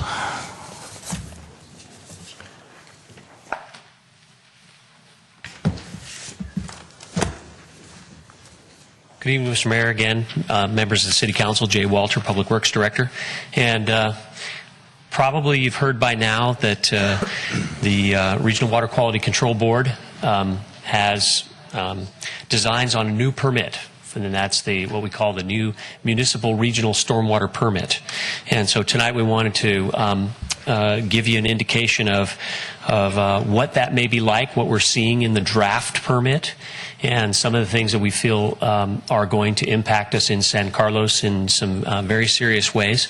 And there will be some financial implications, and so we want to kind of walk through that with you at this point, and then give you a sense of where we're going and what's likely to happen in terms of the timing for the board to adopt this new permit. So to give you some background, the City of San Carlos is part of the San Mateo County-wide Water Pollution Prevention Program, which means that all the cities within the county and the county are essentially jointly permitted. And we also are tied to other counties within the Bay Area, and that's what this municipal regional permit is all about. So we've been working over the past 5 years of the old permit.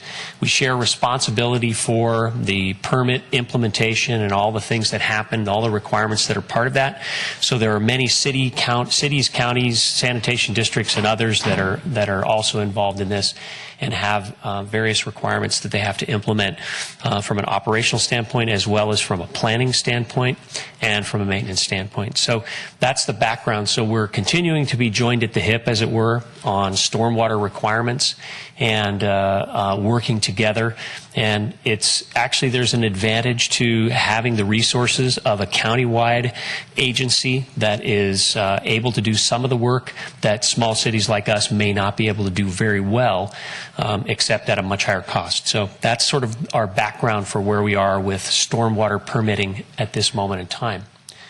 So this first permit, which we call MRP 1.0, the requirements to address water quality and flow-related impacts of the stormwater runoff. As you know, all of our stormwater flows downhill to the bay, and so there are definitely water quality related impacts to that stormwater flow from roadways that drain because of all the oils and sediments, grease, and other kinds of things that you find on the roadways. And then properties also drain to the streets as well and then run off to those storm drain inlets. They all reach the bay. So through the various creeks and culverts, they all end up in the bay. And the primary responsibility from a permit standpoint is to reduce the impacts of that stormwater runoff into the bay. So as I mentioned a little bit, the activities that are related to construction and new construction, that is both on private and public property, the fact that there are occasionally illegal discharges to the storm drain system of materials that should not be dumped down the storm drain. The small little symbol on the left side of the screen, as you see it there, no dumping drains to the ocean. You typically see those types of markers on all the storm drain inlets around the city and around the county too, because we want to make sure people realize when they dump there, it drains to the bay or drains to the ocean, and they shouldn't be dumping there. One last piece as it relates to municipal operations, the city as the owner-operator of a corporation yard as well as other city facilities, we need to fulfill certain requirements as well to reduce the amount of pollution and runoff from those facilities. So tonight I'd like to introduce you to, for the first time, to present to you Grace Lee, our new city engineer. And Grace is going to go over some of the new requirements that we're seeing with what we're affectionately calling MERP 2.0, the new version of the municipal regional permit. So I'll ask Grace to come up to the podium and continue the presentation.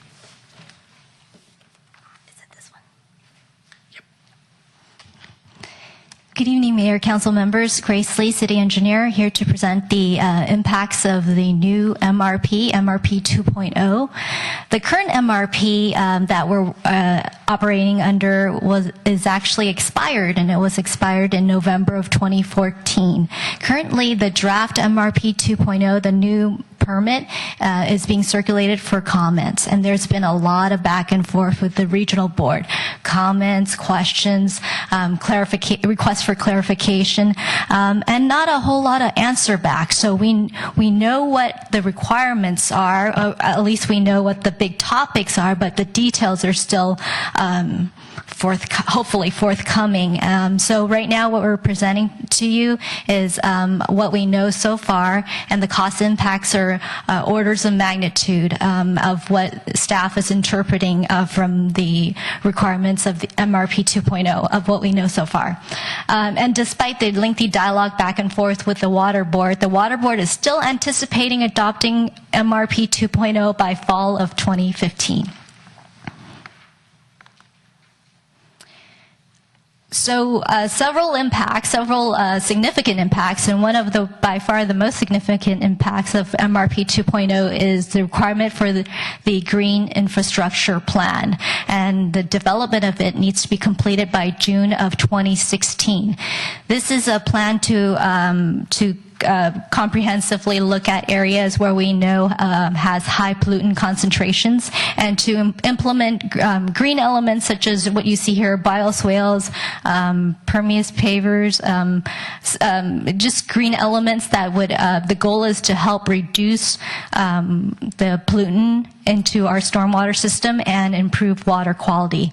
So staff's interpretation of this requirement is for the first year, we'll be developing the plan, and in subsequent years, we'll have to implement projects such as the Branston Green Street project that we did recently with grant funding. We'll have to develop this, or implement these projects through in conjunction with our CIP. So that'd be the impacts to us is basically another plan and project implementations for the following years.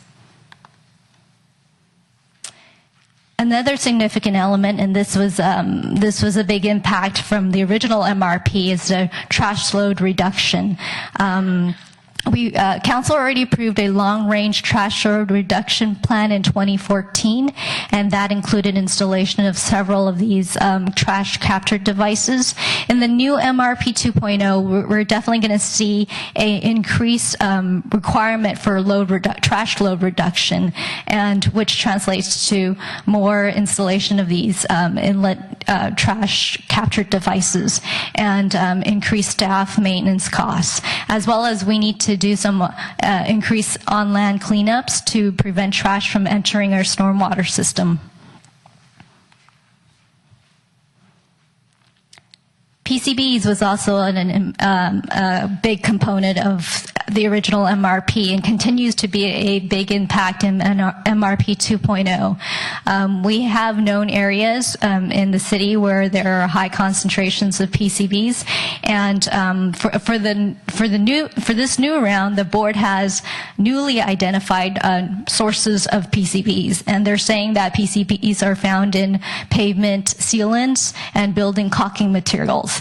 And the requirement is for us to come up with a mitigation and abatement plan for those, and the pavement sealant item especially can increase our roadway management projects if we were having to come up with a mitigation plan to handle the pavement material that comes out of the projects.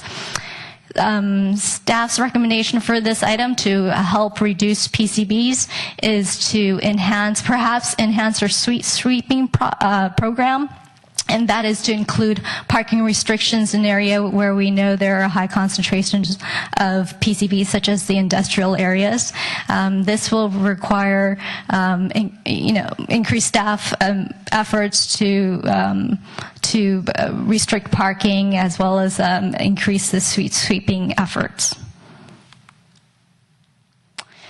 With all these new requirements, there always comes a tracking reporting component, and that has been really a really big component in MRP 1.0, and it continues to be a significant component in MRP 2.0, especially with the green infrastructure plan. Will have to be coordinated seamlessly with our CIP projects, milestones that we have to meet. So for this, staff is proposing, and in the new budget cycle, you'll be seeing that there's a proposal for a new civil engineering assistant position, and the goal for this new civil engineering assistant, besides other engineering tasks, is to be the point person for the city to fully understand the requirements of MRP 2.0 and to identify the impacts to the city, to track deadlines, to meet milestones, and to, like the green infrastructure plan, seamlessly integrate it with our current capital improvement program and our various maintenance programs. Annually, there's an annual report that requires significant staff effort to put together, and it requires efforts from different city departments, planning, building, maintenance folks, and so this person will be charged with gathering the different data and submitting the annual report. For this proposed new position, Public Works is actually able to do a reorganization of the department, so there would be no new funding needed to have this new position. What Public Works is proposing is there's 2 vacant superintendent positions that we can underfill with 3 new positions, and one of them would be the civil engineering assistant. And you'll be seeing that coming through when we talk about the budget. And again, reminder that this is just some magnitude of cost, and at this point there's just so many unknowns, so many details missing that it would be hard to grasp the actual cost, but we wanted to be able to present you with some of our estimates to date. And the first item is the green infrastructure plan development. There would be a one-time cost of developing the plan, estimated at $500,000. Annually, to implement the green infrastructure plan, there would be about and we're expecting implementing a Branson Street type project, a type project, and that would be around $500,000 annual cost. Trash flow reduction, that would include installing more trash capture devices, maintenance of it, trash cleanup, and that's estimated at $120,000. PCB load reduction, that's what I've talked about enhancing street sweeping and with parking restrictions, and that'd be about $50,000. The inspection and tracking, and that's not including the new civil assistant, because that would be just through a reorganization of the department. So this is really just the effort of putting tracking all the requirements and reporting on them and increase inspection, and that's about $50,000. So we're looking at annually more than $700,000 of additional cost impact to the city because of the new requirements of MRP 2.0. At this point, I'll turn it back over to Jay to talk about next steps. Thanks, Grace, for that information. And again, so council understands the requirements at this point still in the draft stage, so we have a lot more information that we'll need to learn before we're fully sure of what's going to be happening. We do have the opportunity to provide comments, and so as this draft report is available for public review and agency review and comment, the countywide program is essentially taking all those comments and providing that to the water board. The public draft is going to be available in the summer of 2015, so we've been seeing sort of an advanced copy of this thing. And again, as Grace mentioned, the adoption will be tentatively in the fall of 2015. So there's still lots of time, still lots of moving parts in this, but we feel like we have identified what we consider to be the most significant cost impacts to the city. It's possible it could be more. One example, the green infrastructure implementation. We see that as probably at least a project every year to install those types of facilities to help us filter and trap some of the pollutants from the stormwater runoff. So again, it could be more, but we're trying to give you an idea at this point what we foresee it to be. And as we get more information on the permit and the draft becomes a final and the board issues the MERP 2.0, we will definitely be back to have the council consider options at the 2016-18 budget, which is likely to begin next spring. If we have significant extra costs, we'll certainly identify them for you along the way. So that kind of covers the update and report to you on where we are with that. And certainly if you have questions now, Grace and I would be able to answer those, or we'll be back at some point in the future to give you another update. All right. Thanks, Jay, and thank you, Grace, and welcome. Mark.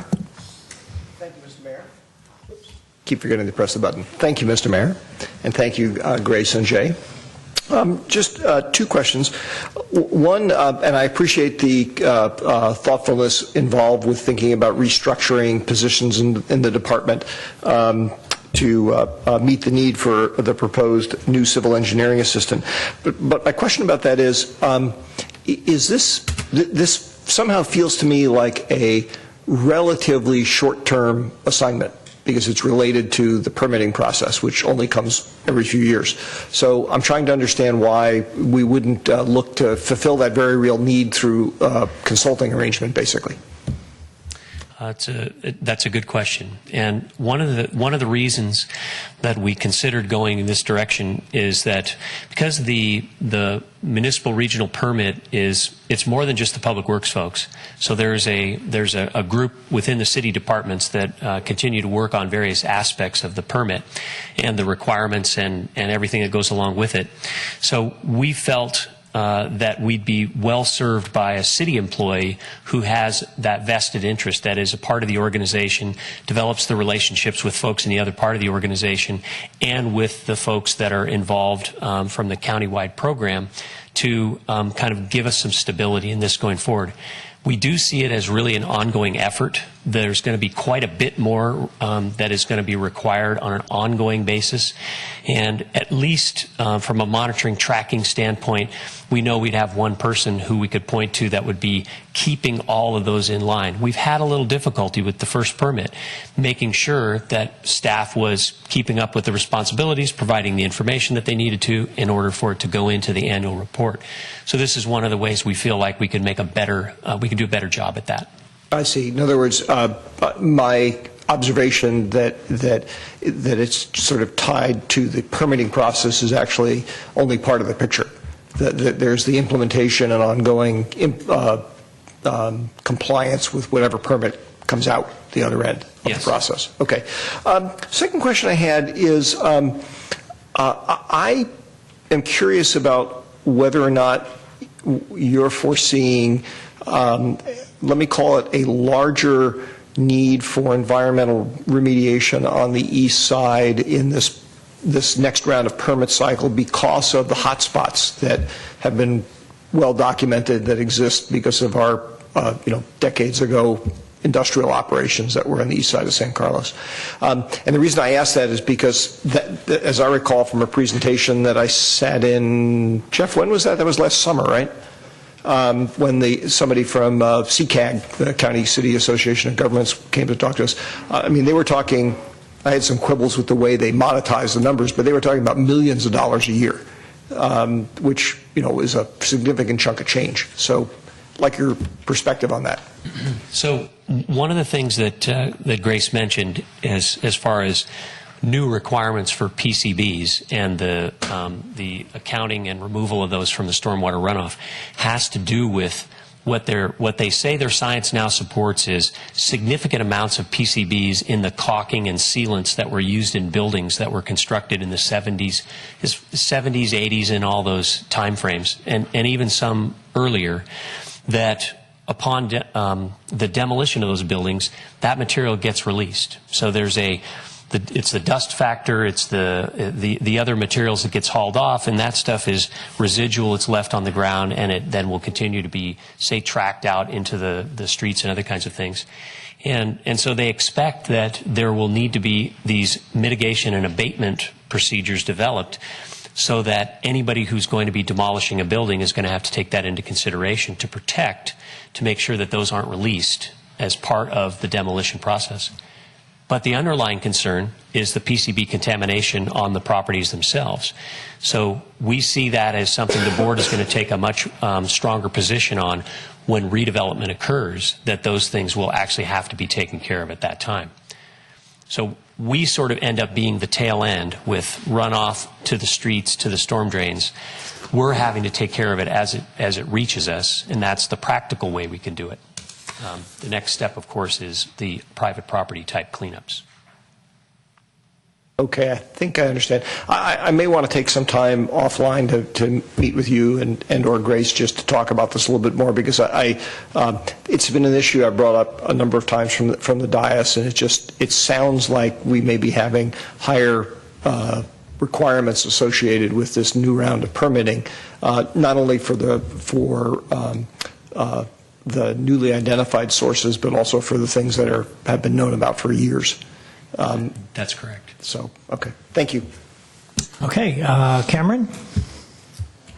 Yes. Thanks, Jay. Thanks, Grace, for the presentation. Just a quick note I wanted to say about just kind of the tone of the conversation, and it's just a comment, which is I appreciate the sort of the straightforward information, but I think sometimes we lose sight about why we're doing these things, and it tends to come across sometimes as this is another state unfunded mandate, and this is going to have negative fiscal impacts on the city. That may be the case. I do think that if you were to ask residents in San Carlos, do they want to improve clean water, they would say yes. If they want, streets that are, forward-looking, should our community be a leader in kind of clean water policies? I think everything that is being suggested would be quite popular. And so I want to make sure that we're not losing sight of that when we're presenting these things, and that, yes, they are expensive, but there's a reason behind them, and it's and I want to make sure that's not lost. Point taken, and I should have probably removed my Public Works Director hat before making the presentation. So, all right, Matt. I had a question about the, first off, I think that's Grace's first time presenting to council. Very good job. You did a very nice job on that. And during her presentation, she talked about the green infrastructure plan implementation. There's been some, banter back and forth about that. I'm looking at that, and I'm looking at next steps, and you talk about staff continues to meet in various committees to provide comments on a draft MRP, and then there's an opportunity for public comment. And I'm just wondering if there's a way to get a comment across to those who are drafting this, and possibly we might want to take this position as a city. I don't know. We could discuss it, Mr. Mayor. But I would think the infrastructure plan implementation, rather than forcing a municipality to do a $500,000 project every year, which I would think comes out of our Fund 25 or capital improvement. Is that right? That's the logical spot. That's the logical spot. Okay.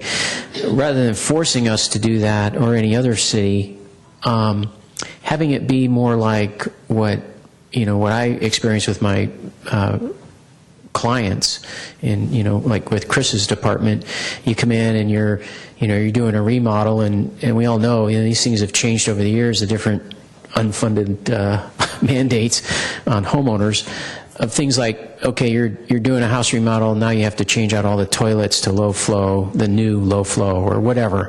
So that in other words, what I'm saying is that it be something that if we're doing a project, if we're going to redo Industrial Road again, if we're going to redo Old County or San Carlos Avenue or something, that's the time we're required to do the infrastructure where we put in the drainage and the new green things and so forth. I don't know, Mr. Mayor, maybe we should discuss that as a council. That would be my feeling on it, that it should not be something you're forced to spend $500,000 on every year, but rather be something that when you're doing a project, that these mandates are included in the project. Well, I guess you could suggest it as a future. That's what. Well, and you want to do that now, or you want to wait, or? Here's what I'm suggesting: is that can we? These guys are going to be, as next steps, they're going to continue to meet in various committees to provide comments on the draft MRP. I take that to be to those who are authoring it. That's right. Right? So could we as a city, through our staff, send that message that when you come out with the draft, change this language from requiring that you do a project every year to when you do a project, these things have to be included in it. And actually, if I might comment. Yeah, go ahead. The idea is that we would use projects as the opportunity to do that. So the fact that we have, for example, a street reconstruction project every year, there's opportunity when we do that work to include these green infrastructure features. We do some storm drain projects, so we have the opportunity to include some of these when we do those projects. It's a non-issue. What we'll have to do, though, is make sure that they're very carefully identified so that the regional board knows that we did these projects during the term of the permit. Very good. Okay, thank you. Is that? Yeah, that clarifies it. Yeah. Okay. Bob? It just sparked a thing. If we're spending $720,000, what's San Francisco spending? What's San Jose spending? It must be multi-millions for these plants. I would agree. Yeah. What happens if we don't do it?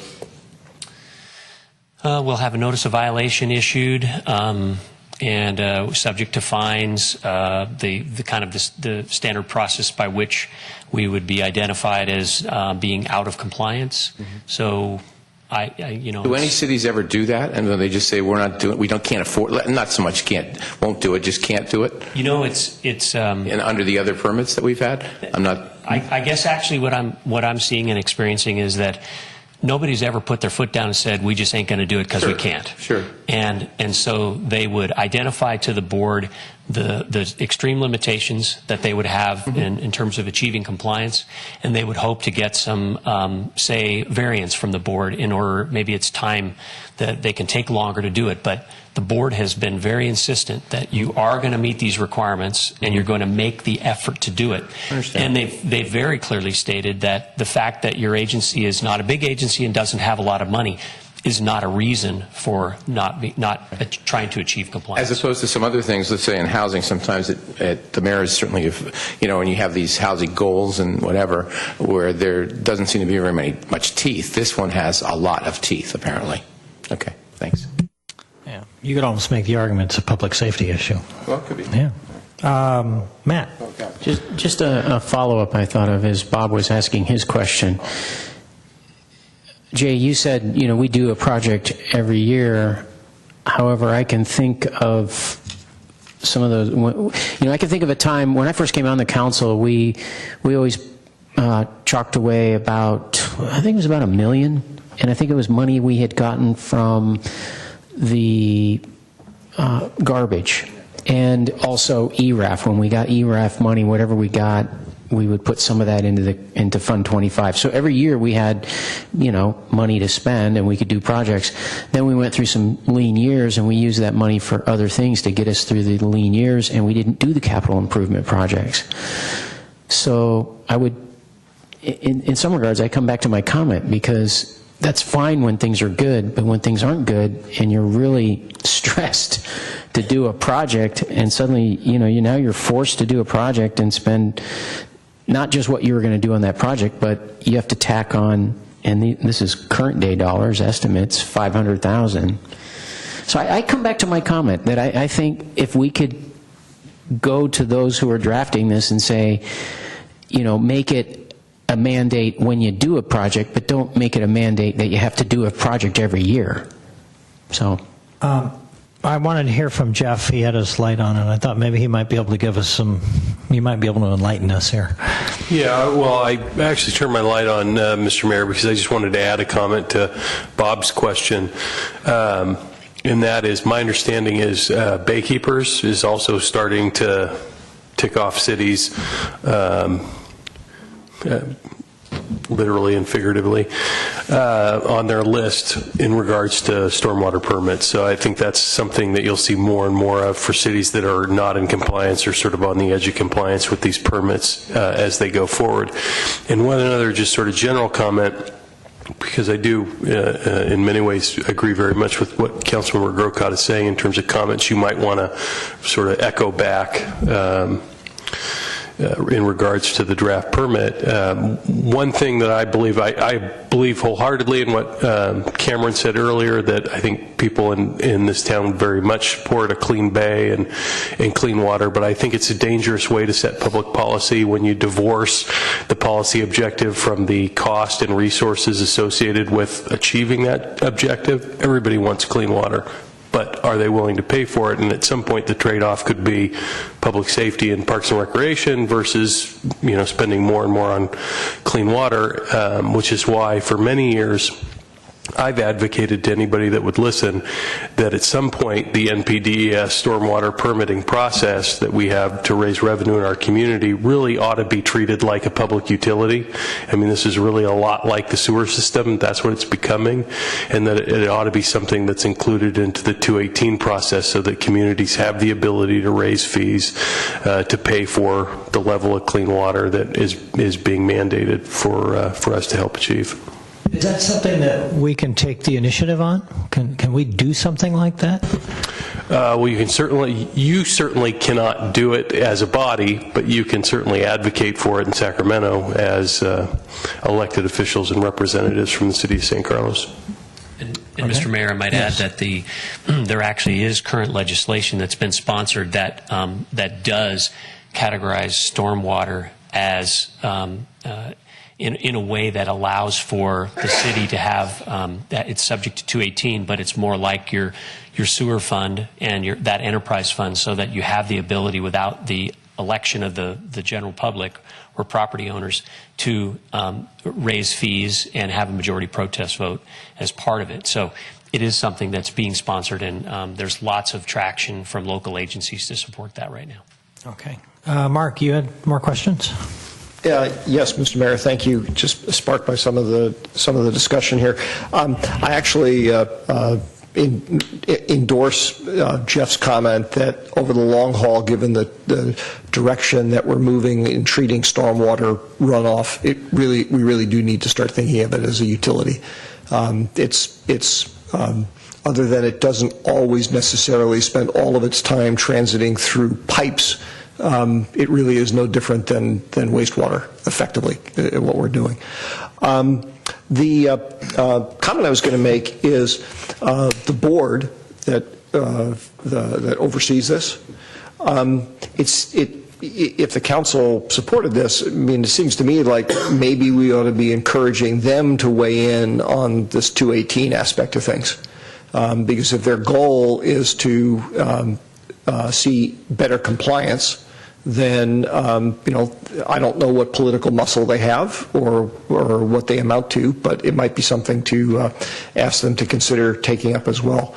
I also just had a question. I presume that when you told us that they have this requirement that they want each agency to be doing a certain amount of work each year, is that because they're basically trying to play catch up? They're basically saying we've identified this as a problem with historical roots that is significant and wasn't addressed in history, and so therefore we need to play catch up, and so we have to do a certain amount of work, or is there some other reason?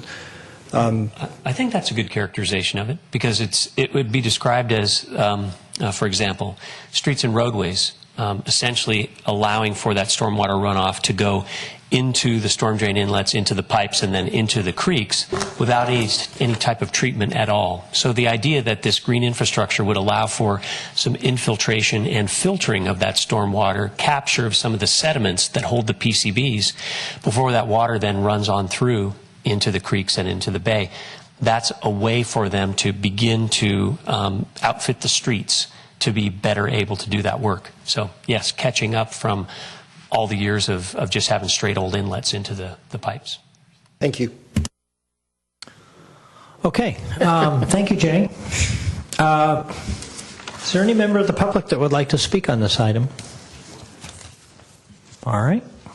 Seeing none. Well, this is just a report, right? Nothing to do. Matt, yeah, I would like to hear what your idea again, so we can figure out what to do. My idea is that the staff has down here as next steps that staff continues to meet in various committees to provide comments. And if it would please the council, if we would consent to this, that we would ask staff in their comments to request that projects not be mandated every year, that you necessarily have to do a project every year, but simply that when you do a project, these mandates are included. And like Jay said, right now we're doing some kind of project where we could implement every year.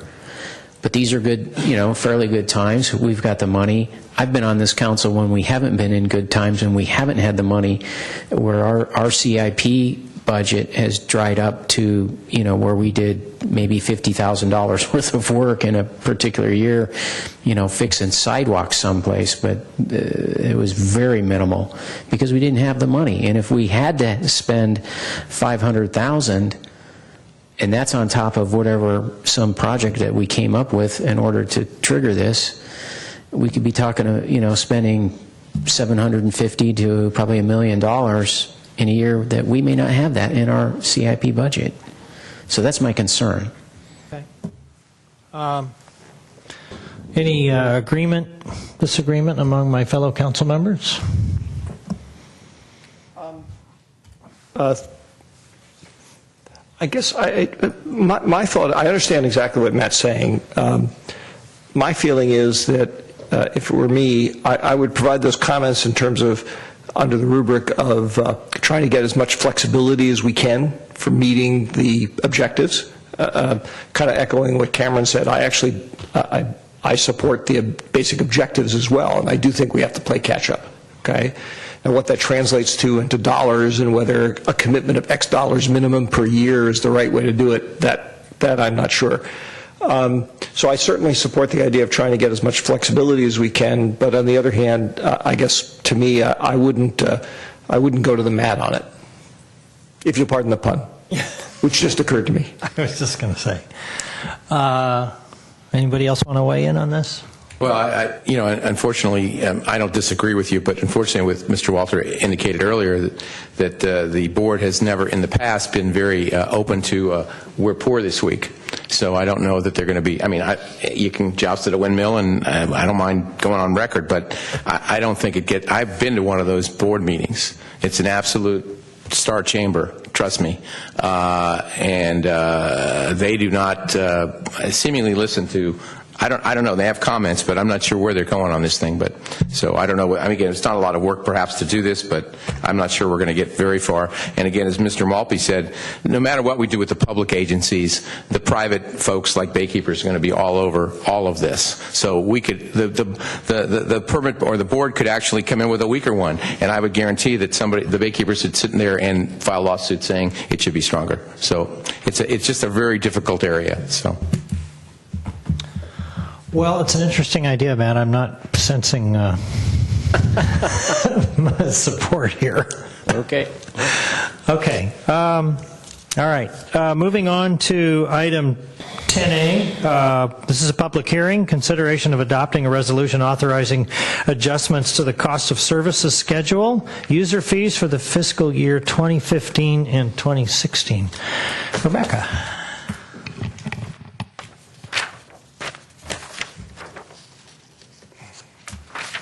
Good evening, Mayor and City Council. Rebecca Mendenhall, Administrative Services Director. Before you tonight is the adoption of a resolution adjusting the city's cost of services fee schedule.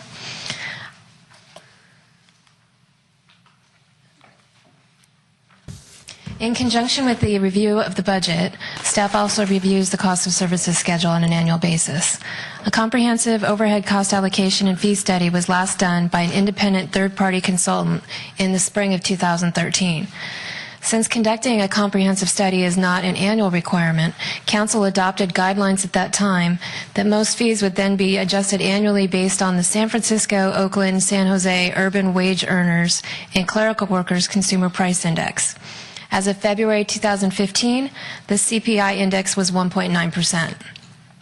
Should Council adopt the proposed fee schedule tonight, this will generate estimated additional revenue of $70,000. The new fee schedule would go into effect July 1st. A quick summary of the changes.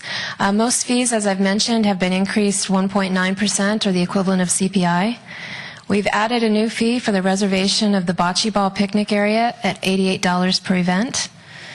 We've proposed that the code violation fees be exempted from the annual increase to be consistent with the code enforcement fees listed in the drought ordinance. So the impact is very minimal on that. Instead of $102 for a first violation, it would be $100. And there's one fee that we've proposed to increase more than 2%, and that is the nonprofit gym rental. The proposed fee of $75 per hour is more in line with what other agencies charge. And there are no changes proposed for photocopying or return check fees. So with that, I'm happy to answer any questions you may have. No questions? I have one. The photocopying fee, is that set by law? In other words, we couldn't increase it to $3 a page if we wanted to. For administrative purposes, we've left it at 25 cents a page. It's just easier to administer. Okay.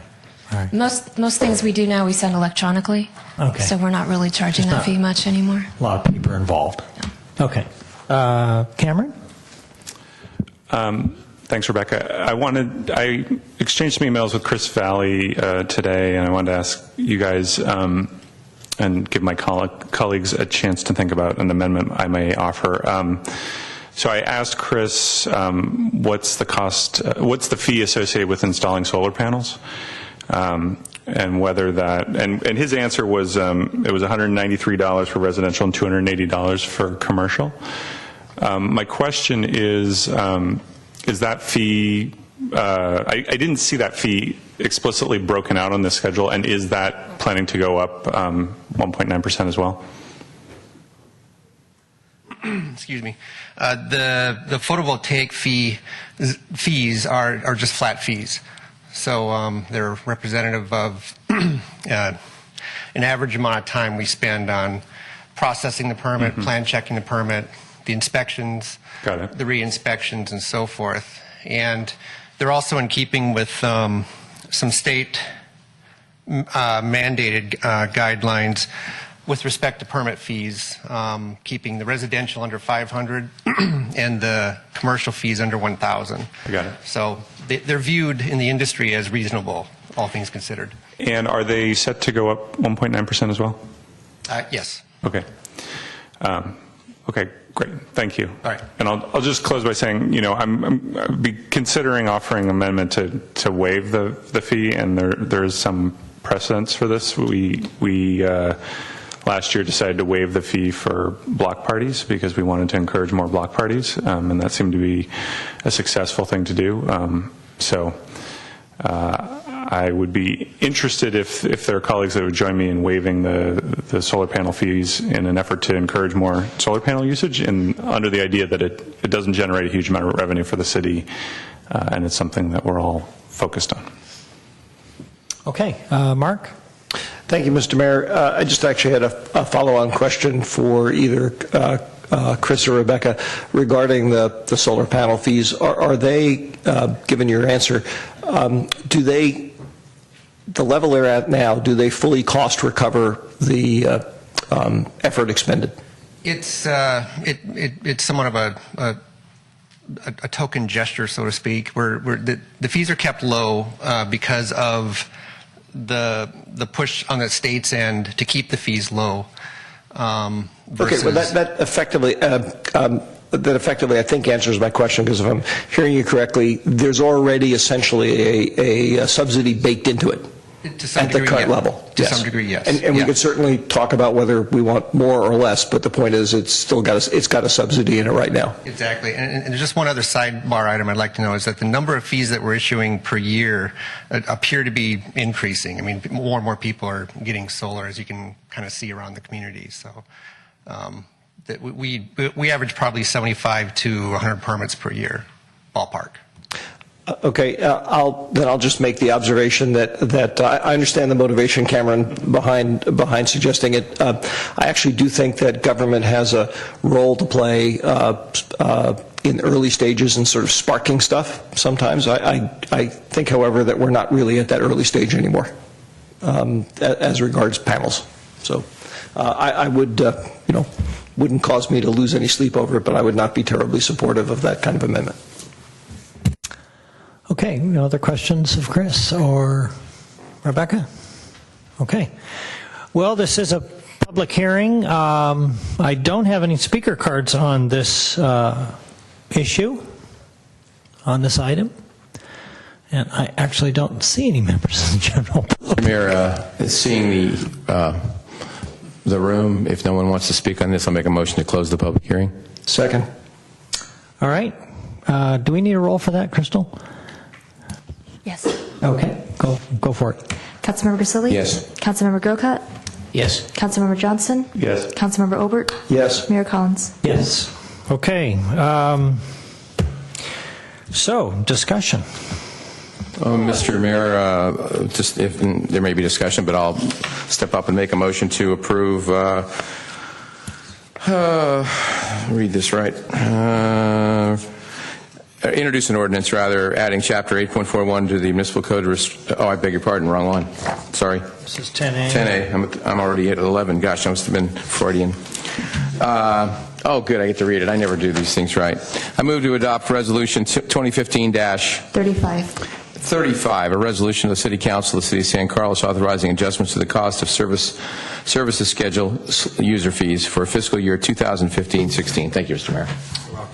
Second, and Bob, gee, I thought with a piece of paper it would be easy.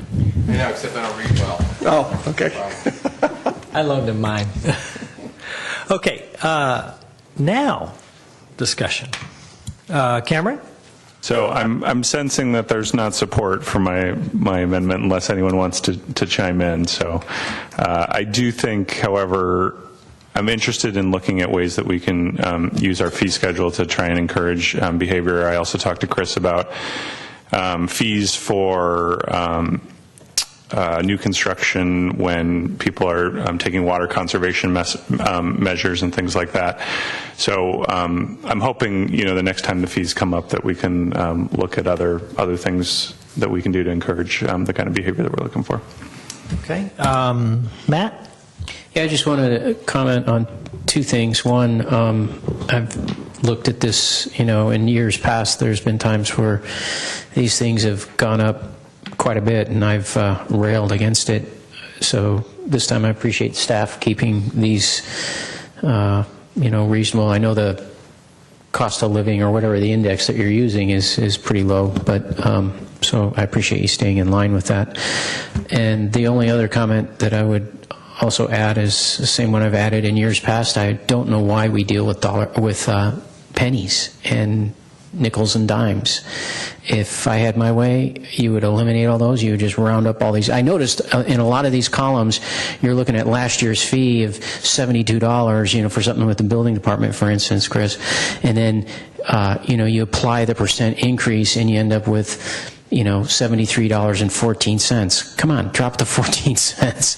Because when you're, just in terms of really of people doing work, I know I do this with my business. I do not deal with nickels and dimes in my business.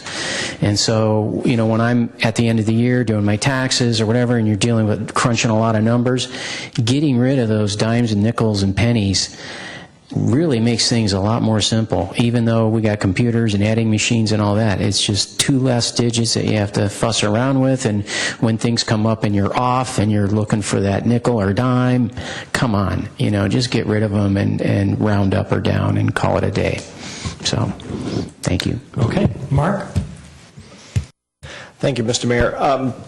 I don't recall you mentioning that last time we looked at this, and I apologize. I actually think that makes a fair amount of sense. So I'm just curious, is there some legal constraint where, I don't know, this has to be done based on cost or some analysis or whatnot? Because it certainly seems to make a lot of logical sense that we simplify everybody's life. Well, the study that was done was designed a few years back, was designed to calculate the cost for providing the services. So the cost of living increases are designed to make your current fees correspond with that study. You can charge less than the cost of service. You can't charge more. So if we were going to round, I think the idea would probably be to round down so you don't ever go above the actual cost of service. That's the legal constraint that you have. For what it's worth, for future reference, next time we look at this, I wouldn't mind if staff could cobble together something that indicates what it would cost to round down, taking into response what Greg has said and what Matt said. Because if we can cut down on writers' cramp, people writing checks, probably wouldn't be a bad idea. Well, I'd just like to follow up with a question, and Rebecca or Chris, whoever can answer. Would rounding things off to just, whole dollars have much of an impact? I mean, in terms of ease of doing your job is really my question. Does it make things measurably easier for you? It would probably make things a little easier. We wouldn't have to print as many digits, I guess. As far as the cost, I think it'd be pretty minimal. Okay. All right. Might make our residents a little bit happier. Maybe. Most of our residents pay by credit card, although some do pay by cash. Okay. All right. Okay. Any other discussion? Ready to vote? I think we're ready. Crystal? Councilmember Grisilli? Yes. Councilmember Grocott? Yes. Councilmember Johnson? Yes. Councilmember Obert? Yes. Mayor Collins? Yes. Okay, public hearing item number 2, consideration of 10B, by the way, consideration of adopting a resolution updating the traffic impact mitigation fees for the fiscal year 2015-2016 based on an estimated cost of $3,052 per PM peak hour trip to provide funding for the needed capital improvement program. This is your night. Good evening, Mr. Mayor, members of council. Again, Jay Walter, Public Works Director. Tonight, in the audience, we have the consultant that prepared the report and did the analysis for the traffic impact fee update, and that's Mr. At Vandenhout from Hexagon Transportation Consultants. And so if there are questions after the presentation, then he's available probably for some more technical things. And I'll move quickly through given the hour that we have reached with my previous presentations. So the purpose of the study obviously is we have traffic impact fees so that we can capture funding to mitigate traffic impacts to be able to put in the transportation improvements that are necessary to serve the expected growth within the city.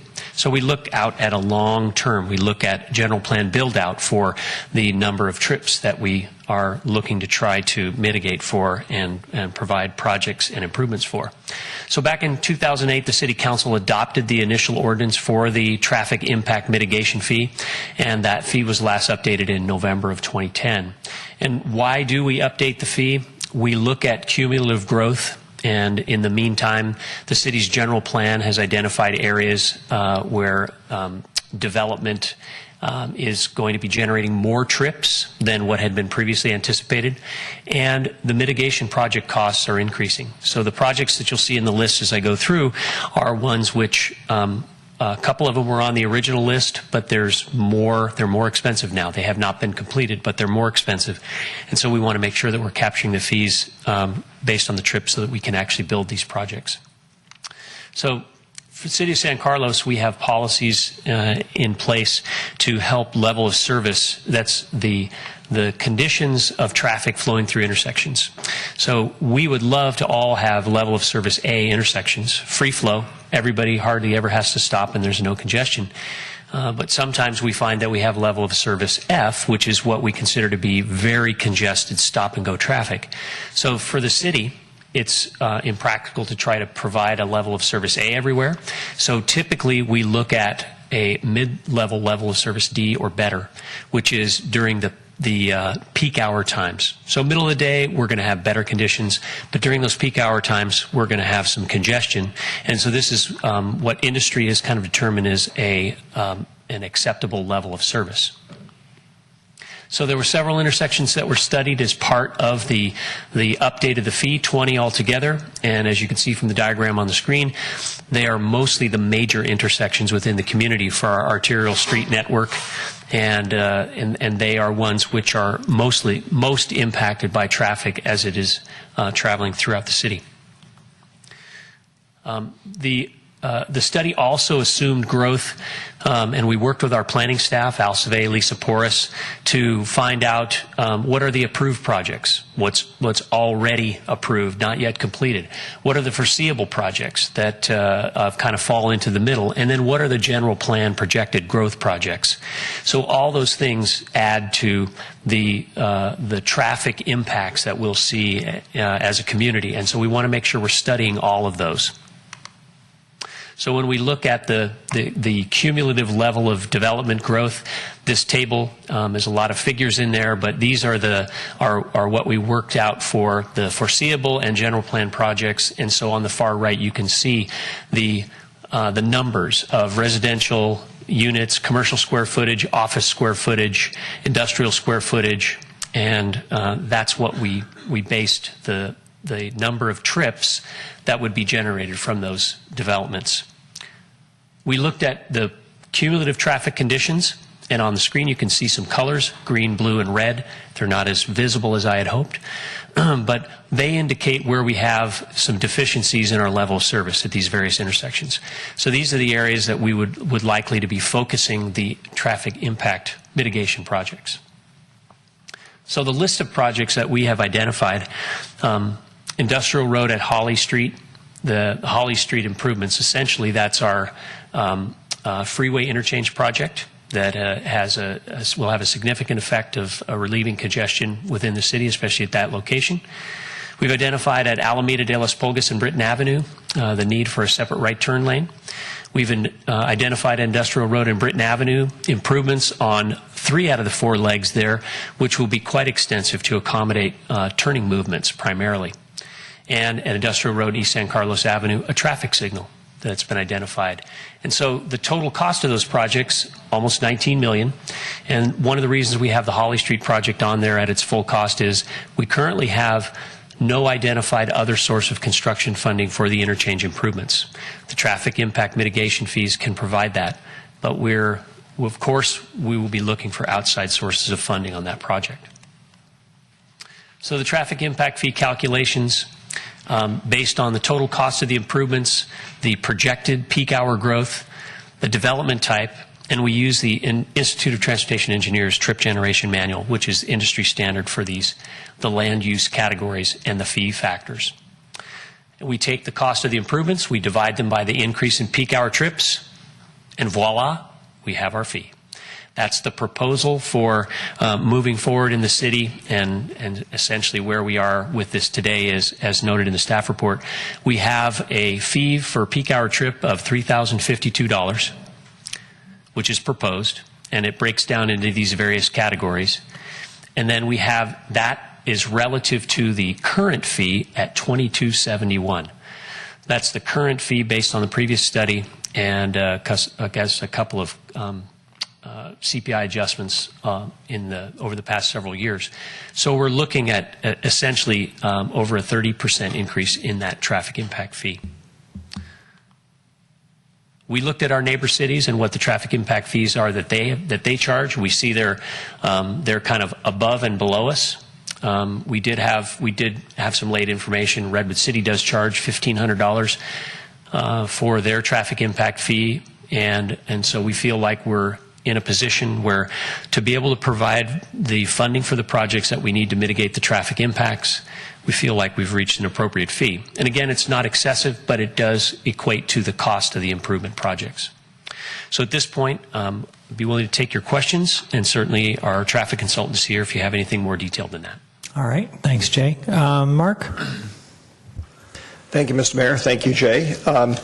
Actually, your comments about the Holly interchange reminded me that when we had the earlier discussion about Holly Street, and you were talking about how you were confident that the interchange reconstruction project would be moving ahead, I remember making a mental note, I wonder where the money's coming from, and I thought perhaps the Walter Family Trust would be making a sizable donation to make it happen. I presume, I support the work that's done here, but I presume that the amount of money that would be raised from this over the next few years is not going to make a significant dent, for example, in the cost of the Holly Interchange project. I mean, that we still have a sort of a self-imposed unfunded mandate lurking out there that we have to figure out how to cover. I think that's a correct assessment. When I talked to our finance staff, the 2014-16 budget had included in the neighborhood of $360,000 of anticipated traffic impact fees coming in. And so, of course, when you look at this from the long term, you look at general plan build out, and out 20 years from now, you have that, you would have built out and then collected those fees over that time period. So we're starting out slow, and certainly we'll see some new development here in the next couple of years that will increase the fee greatly. But I think you're right. We're going to be well short of where we need to be when the project does come ready for construction, and that's where we'll seek outside funding. And I may have missed this, and I apologize, but when was the last time that we adjusted the fees? In 2010. So is there a statutory limitation on how frequently we adjust them? I don't believe so. Then I would make an observation that the other fees that we just got finished changing primarily get driven, their cost increases primarily get driven by inflation costs, which is in fact why we base the metric on that. Traffic mitigation fees actually get generated not only by inflation costs but also by economic vitality and construction and a lot of other things. So personally, to the extent there are significant changes to the traffic load in town that we anticipate, I would support staff bringing back changes more frequently, rather than wait several years, because we do need to collect money to deal with this. As we all know, the quality of life survey that we did, the most recent one, I think concerns about traffic were the #1 issue that came out of that. Was that not right, Jeff? So, whatever small steps that this takes to demonstrate that we're actually trying to do something about it, I think is very, very, very important. Thank you. Okay. Bob. Jay, I guess I got thoroughly confused. I guess I apologize. Could you put your schedule up, or go back one more? Yeah, that one. So I'm reading this on page, whatever page it is, page 2 of your report, and I glance at this stuff and I look at this, and it says current fee, and then it says proposed fee. So I'm thinking that we're raising it, $4,500. or $1,200, and I'm thoroughly confused on are these add-ons. This schedule that you have here is not. It doesn't. It's not going from 3382 to 4547. This. I'm looking at my staff report. Right. Yes. Okay. So again, an explanation for this chart. So what you can see is on the far. Not this chart. This chart. This chart. This is where I'm confused. You have current fee and proposed fee, and that's where I'm confused. Right at the bottom. See the bottom? Yes. Okay. And what's missing from that chart is the middle piece, which is starting here, ITE code, unit of measure, average trip generation rate, factor. So those three pieces are missing from the to help you to be able to do the math going across the page. Okay. So what we start with is at 2271. That's the base fee rate. Okay. The different land uses have what's called the different average trip generation rate factor. I don't need all the technical terms. I'm just looking at the dollars here. I'm sorry, I apologize. And so 2271 is going to 3052? 2271 is going to 3052. That's the base rate. And 3384 is going to 4547? 3380. It's not online here, so this sheet is not online. So no. Can I help? I think better do because I'm completely confused. So what's being lost here is that the fee is based on per peak hour trip. Okay. But what is in the staff report is based on per square foot. Right. And so there's That's where I'm confused. There's a conversion from square foot to So I'm trying to understand, if I want to build an office right now, and then we haven't passed this, what do I pay? You pay 2271. You pay right now today. You pay 2271 times 1.49. Okay, and then you multiply by the square foot. Is that 3384? That's the 3384. Okay, so today I pay 3384 per square foot. Per square foot. Yep. That's all I pay. Yep. Tomorrow, assuming we pay this, we do this, what do I pay? 4547 per square foot. 4547. 3052 times 1.49. Excuse me, per unit. Okay. Right. Okay, so now I understand why it goes from here to here. Okay. All right. Thank you, Cameron. I'm sorry, I just never got this. I just didn't. Anytime. Yeah, right. I'm the numbers guy. Anyway, I thought this was, anyway, whatever. I made my comment. Thank you, Bob. Matt. So I have a question regarding all the projects that you had on that list that added up to 18 million, something or other. And I noticed that they're all basically, roadway improvements, asphalt, maybe traffic lights, that kind of thing. And I don't see anything that includes something like, this is traffic mitigation, so I would be looking for, possibly something like, we've talked about shuttles, for instance, or other forms of transportation, like pedestrians and bicycles and things like that. Is there a reason that those kind of things are not considered in this, or not? The way the fee was initially constructed was based on vehicle trips and level of service. Oh, okay. So that's the basic reason for that. Now, there are moves afoot. For example, our circulation element in the general plan is calling for what are called transportation demand management strategies to be included in order to help developments reduce the number of vehicle trips. What we don't have in this update is, say, the TDM type projects that would be done within the public right-of-way. So that's probably the next step at the next update that we would do for the fee. We would expand that nature. Are we not doing it now because of legal reasons, or are we doing it just because we need to catch up with that idea? Well, in part, we're trying to catch up with that idea, but we are already requiring the PAMF project as an example, where they were required to do a 20% reduction and have those various measures that are implemented on their property by their employees and patrons. Of course, that was now, were we able to do that because it was I don't know what you call it, a PUD or something? They were going outside the zoning, so we had to rewrite the zoning for that site so we could do all kinds of things. Well, but when we're not doing that, can we still do those kind of things? Yes, we can still do that. We can still give them credit for reducing their trips by employing the transportation demand management strategies. Okay. All right. Very good. Okay. Cameron, I think your light was on. Now it's off. Did you? You changed your mind. Okay. All right. This is a public hearing, and I see one member of the general public. Are you Nicole? You didn't sign up to speak on this. Did you want to speak on this? Okay. Thank you. All right. I don't see any members of the public, so. Move to close the public hearing. Second. Okay. Crystal? Councilmember Grisilli? I'm sorry, I have one more. I To close apologize, the- Mr. Mayor. I'm sorry. So if I can understand this, basically we're raising the costs of these. Let's say for an apartment, you're raising it about $1,200 altogether.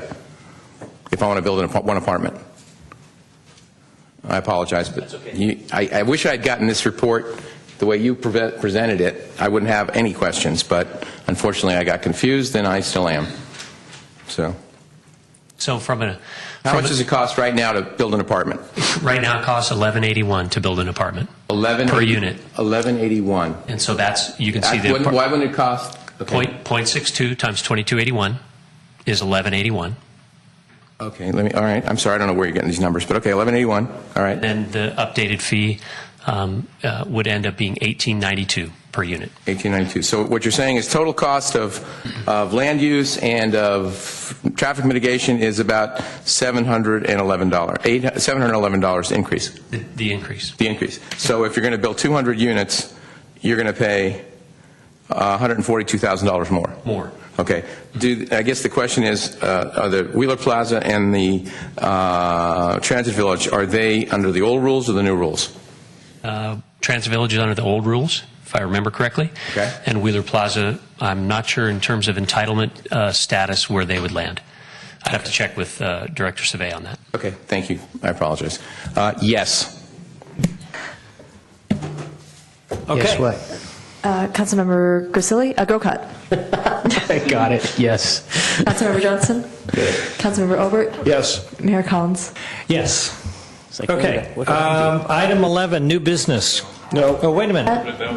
That was just to close the public hearing. Mr. Mayor, I apologize. I move to adopt Resolution 2015-36, Yes. 36. a resolution of the City Council of the City of San Carlos updating the traffic impact mitigation fees for fiscal year 2015 to 16 based on an estimated cost of $3,052 per PM peak hour trip to provide funding for the needed capital improvement program. Second. Okay. I blame it all on Bob. He got me all confused. Councilmember Grisilli? Yes. Councilmember Grocott? Yes. Councilmember Johnson? Yes. Councilmember Obert? Yes. Mayor Collins? Yes. All right. Now I think we can move on. All right, new business. Consideration of introducing an ordinance adding Chapter 8.41 to the Municipal Code to restrict boat and trailer parking. Good evening, Mayor Collins, member of the City Council, Greg Rothis, Police Chief. I'm here before you tonight to ask the Council to consider an ordinance that restricts boat and trailer parking on city streets. As you know, it's really a common complaint, a common problem that we have in the community, especially in some neighborhoods. Parking is pretty tight, and people are often hunting for places to park. And in some cases, streets are pretty narrow, making it very difficult to get around certain vehicles. And we have getting increasing complaints about boat parking and trailer parking in the community. About 6 or 7 years ago, the City Council adopted an ordinance very similar to this one, and to prevent and restrict motorhome parking in the community. And so this ordinance is essentially a knockoff from the motorhome ordinance that was adopted by council about 5 or 6 years ago. The ordinance does give room, though, and acknowledgement that these boats and trailers are used for recreational purposes, and for one reason or another, and to facilitate their use, a homeowner may want to come and bring it in front of their house and park it there for a while for whatever reason. And the ordinance does go ahead and allow that.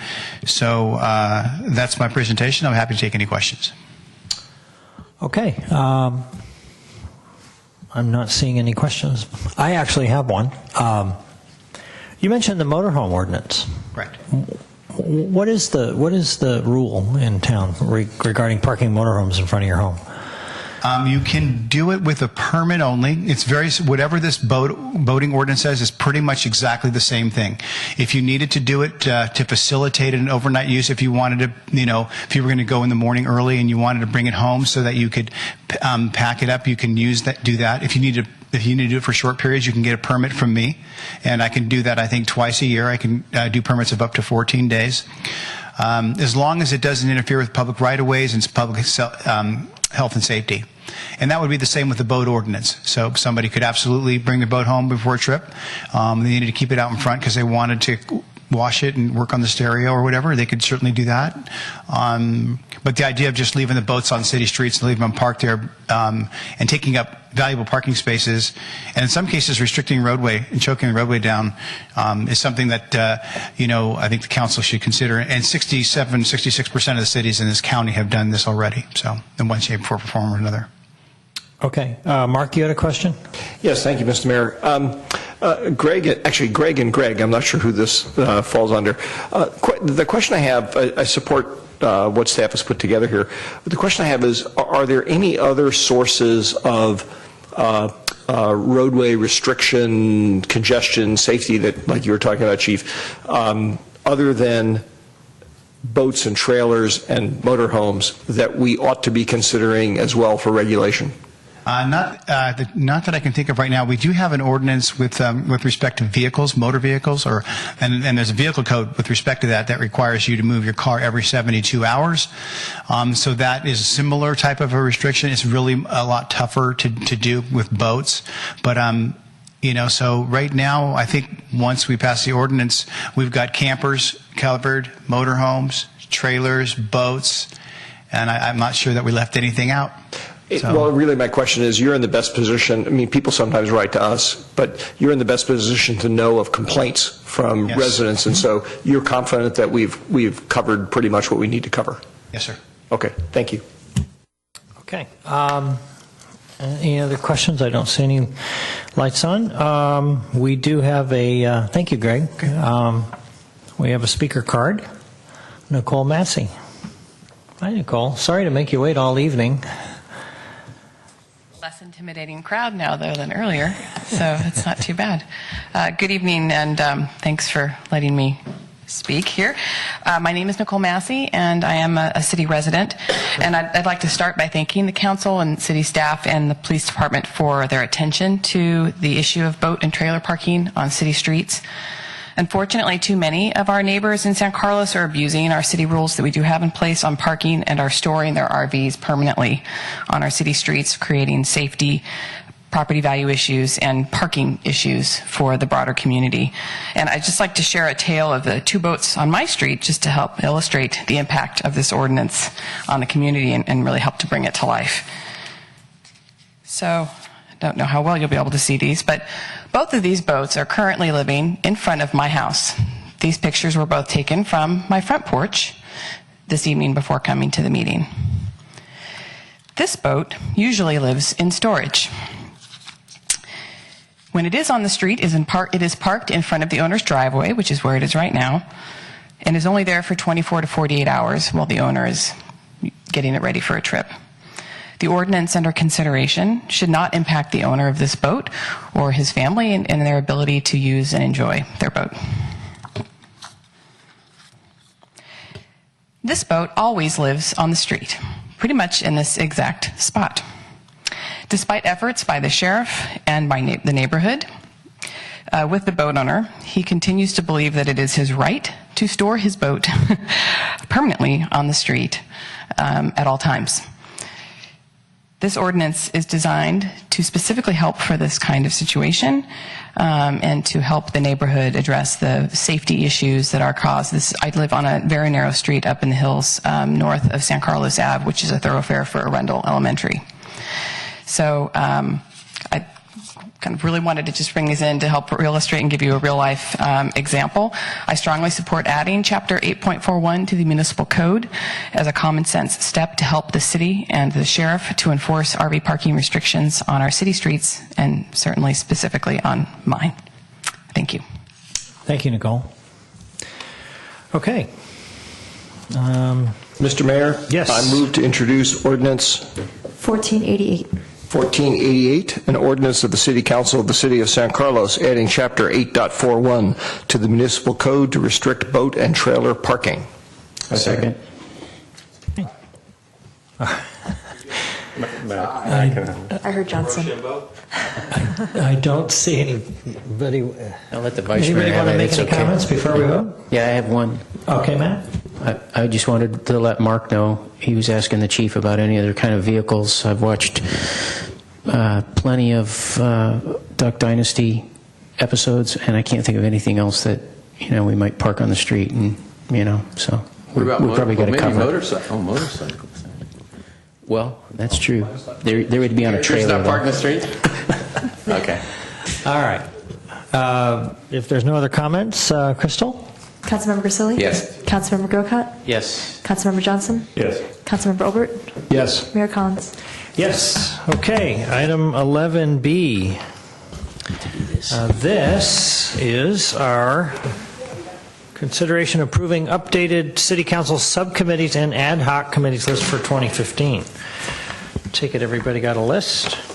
Good evening, Mr. Mayor, members of the City Council. Jeff Maltby. My report will be brief. The appointment calendar is before you this evening for two recommended changes. The first to include the new Community Choice Aggregation Committee that was set up by the county. They recently asked for volunteers. We sent some information out to the council. We received one response from Cameron, who expressed an interest in participating in that committee. Because there was a very short timeline associated with giving the county a name, we gave him Cameron's name, but said it would be contingent on council ratification tonight. Also, Matt had let us know that he's got an ongoing conflict with his appointment to the Airport Roundtable, and Actually, ALUC. was it ALUC? Yeah, I was fine with Airport Roundtable. It's in the evening. ALUC is at 4:30. ALUC at 4:30. Does that work for you, Ron, still? Which is the one, Matt? Airport Land Use meets on a Thursday, usually at 4:30 in Burlingame, and that's an ongoing conflict for me. Airport Roundtable is fine. That's in the evenings on Wednesdays. Usually at 4:30. Yeah, you know what, that works, because I have Heart, which meets on the fourth Wednesday. So, yeah, I could do that. So I could stay on the Airport Roundtable. I don't know if was I first in line on Airport Roundtable? I guess so. I'd have to go back and look now. Yeah. I'm fine with that. Okay. Okay, so I misspoke. ALUC committee. So those are the two changes that we needed to bring back for the council to consider this evening, along with anything else you might want to add. Mr. Mayor, I move approval of updating City Council subcommittees and ad hoc committees list for 2015 with the amendment that we leave Matt as the primary on the Airport Roundtable and replace him with the mayor for the Airport Land Use Committee? Yes. Airport Land Use Committee. Okay. I second. All right. Crystal? Councilmember Grisilli? Yes. Councilmember Grocott? Yes. Councilmember Johnson? Yes. Councilmember Obert? Yes. Mayor Collins? Yes. And with that, we're adjourned.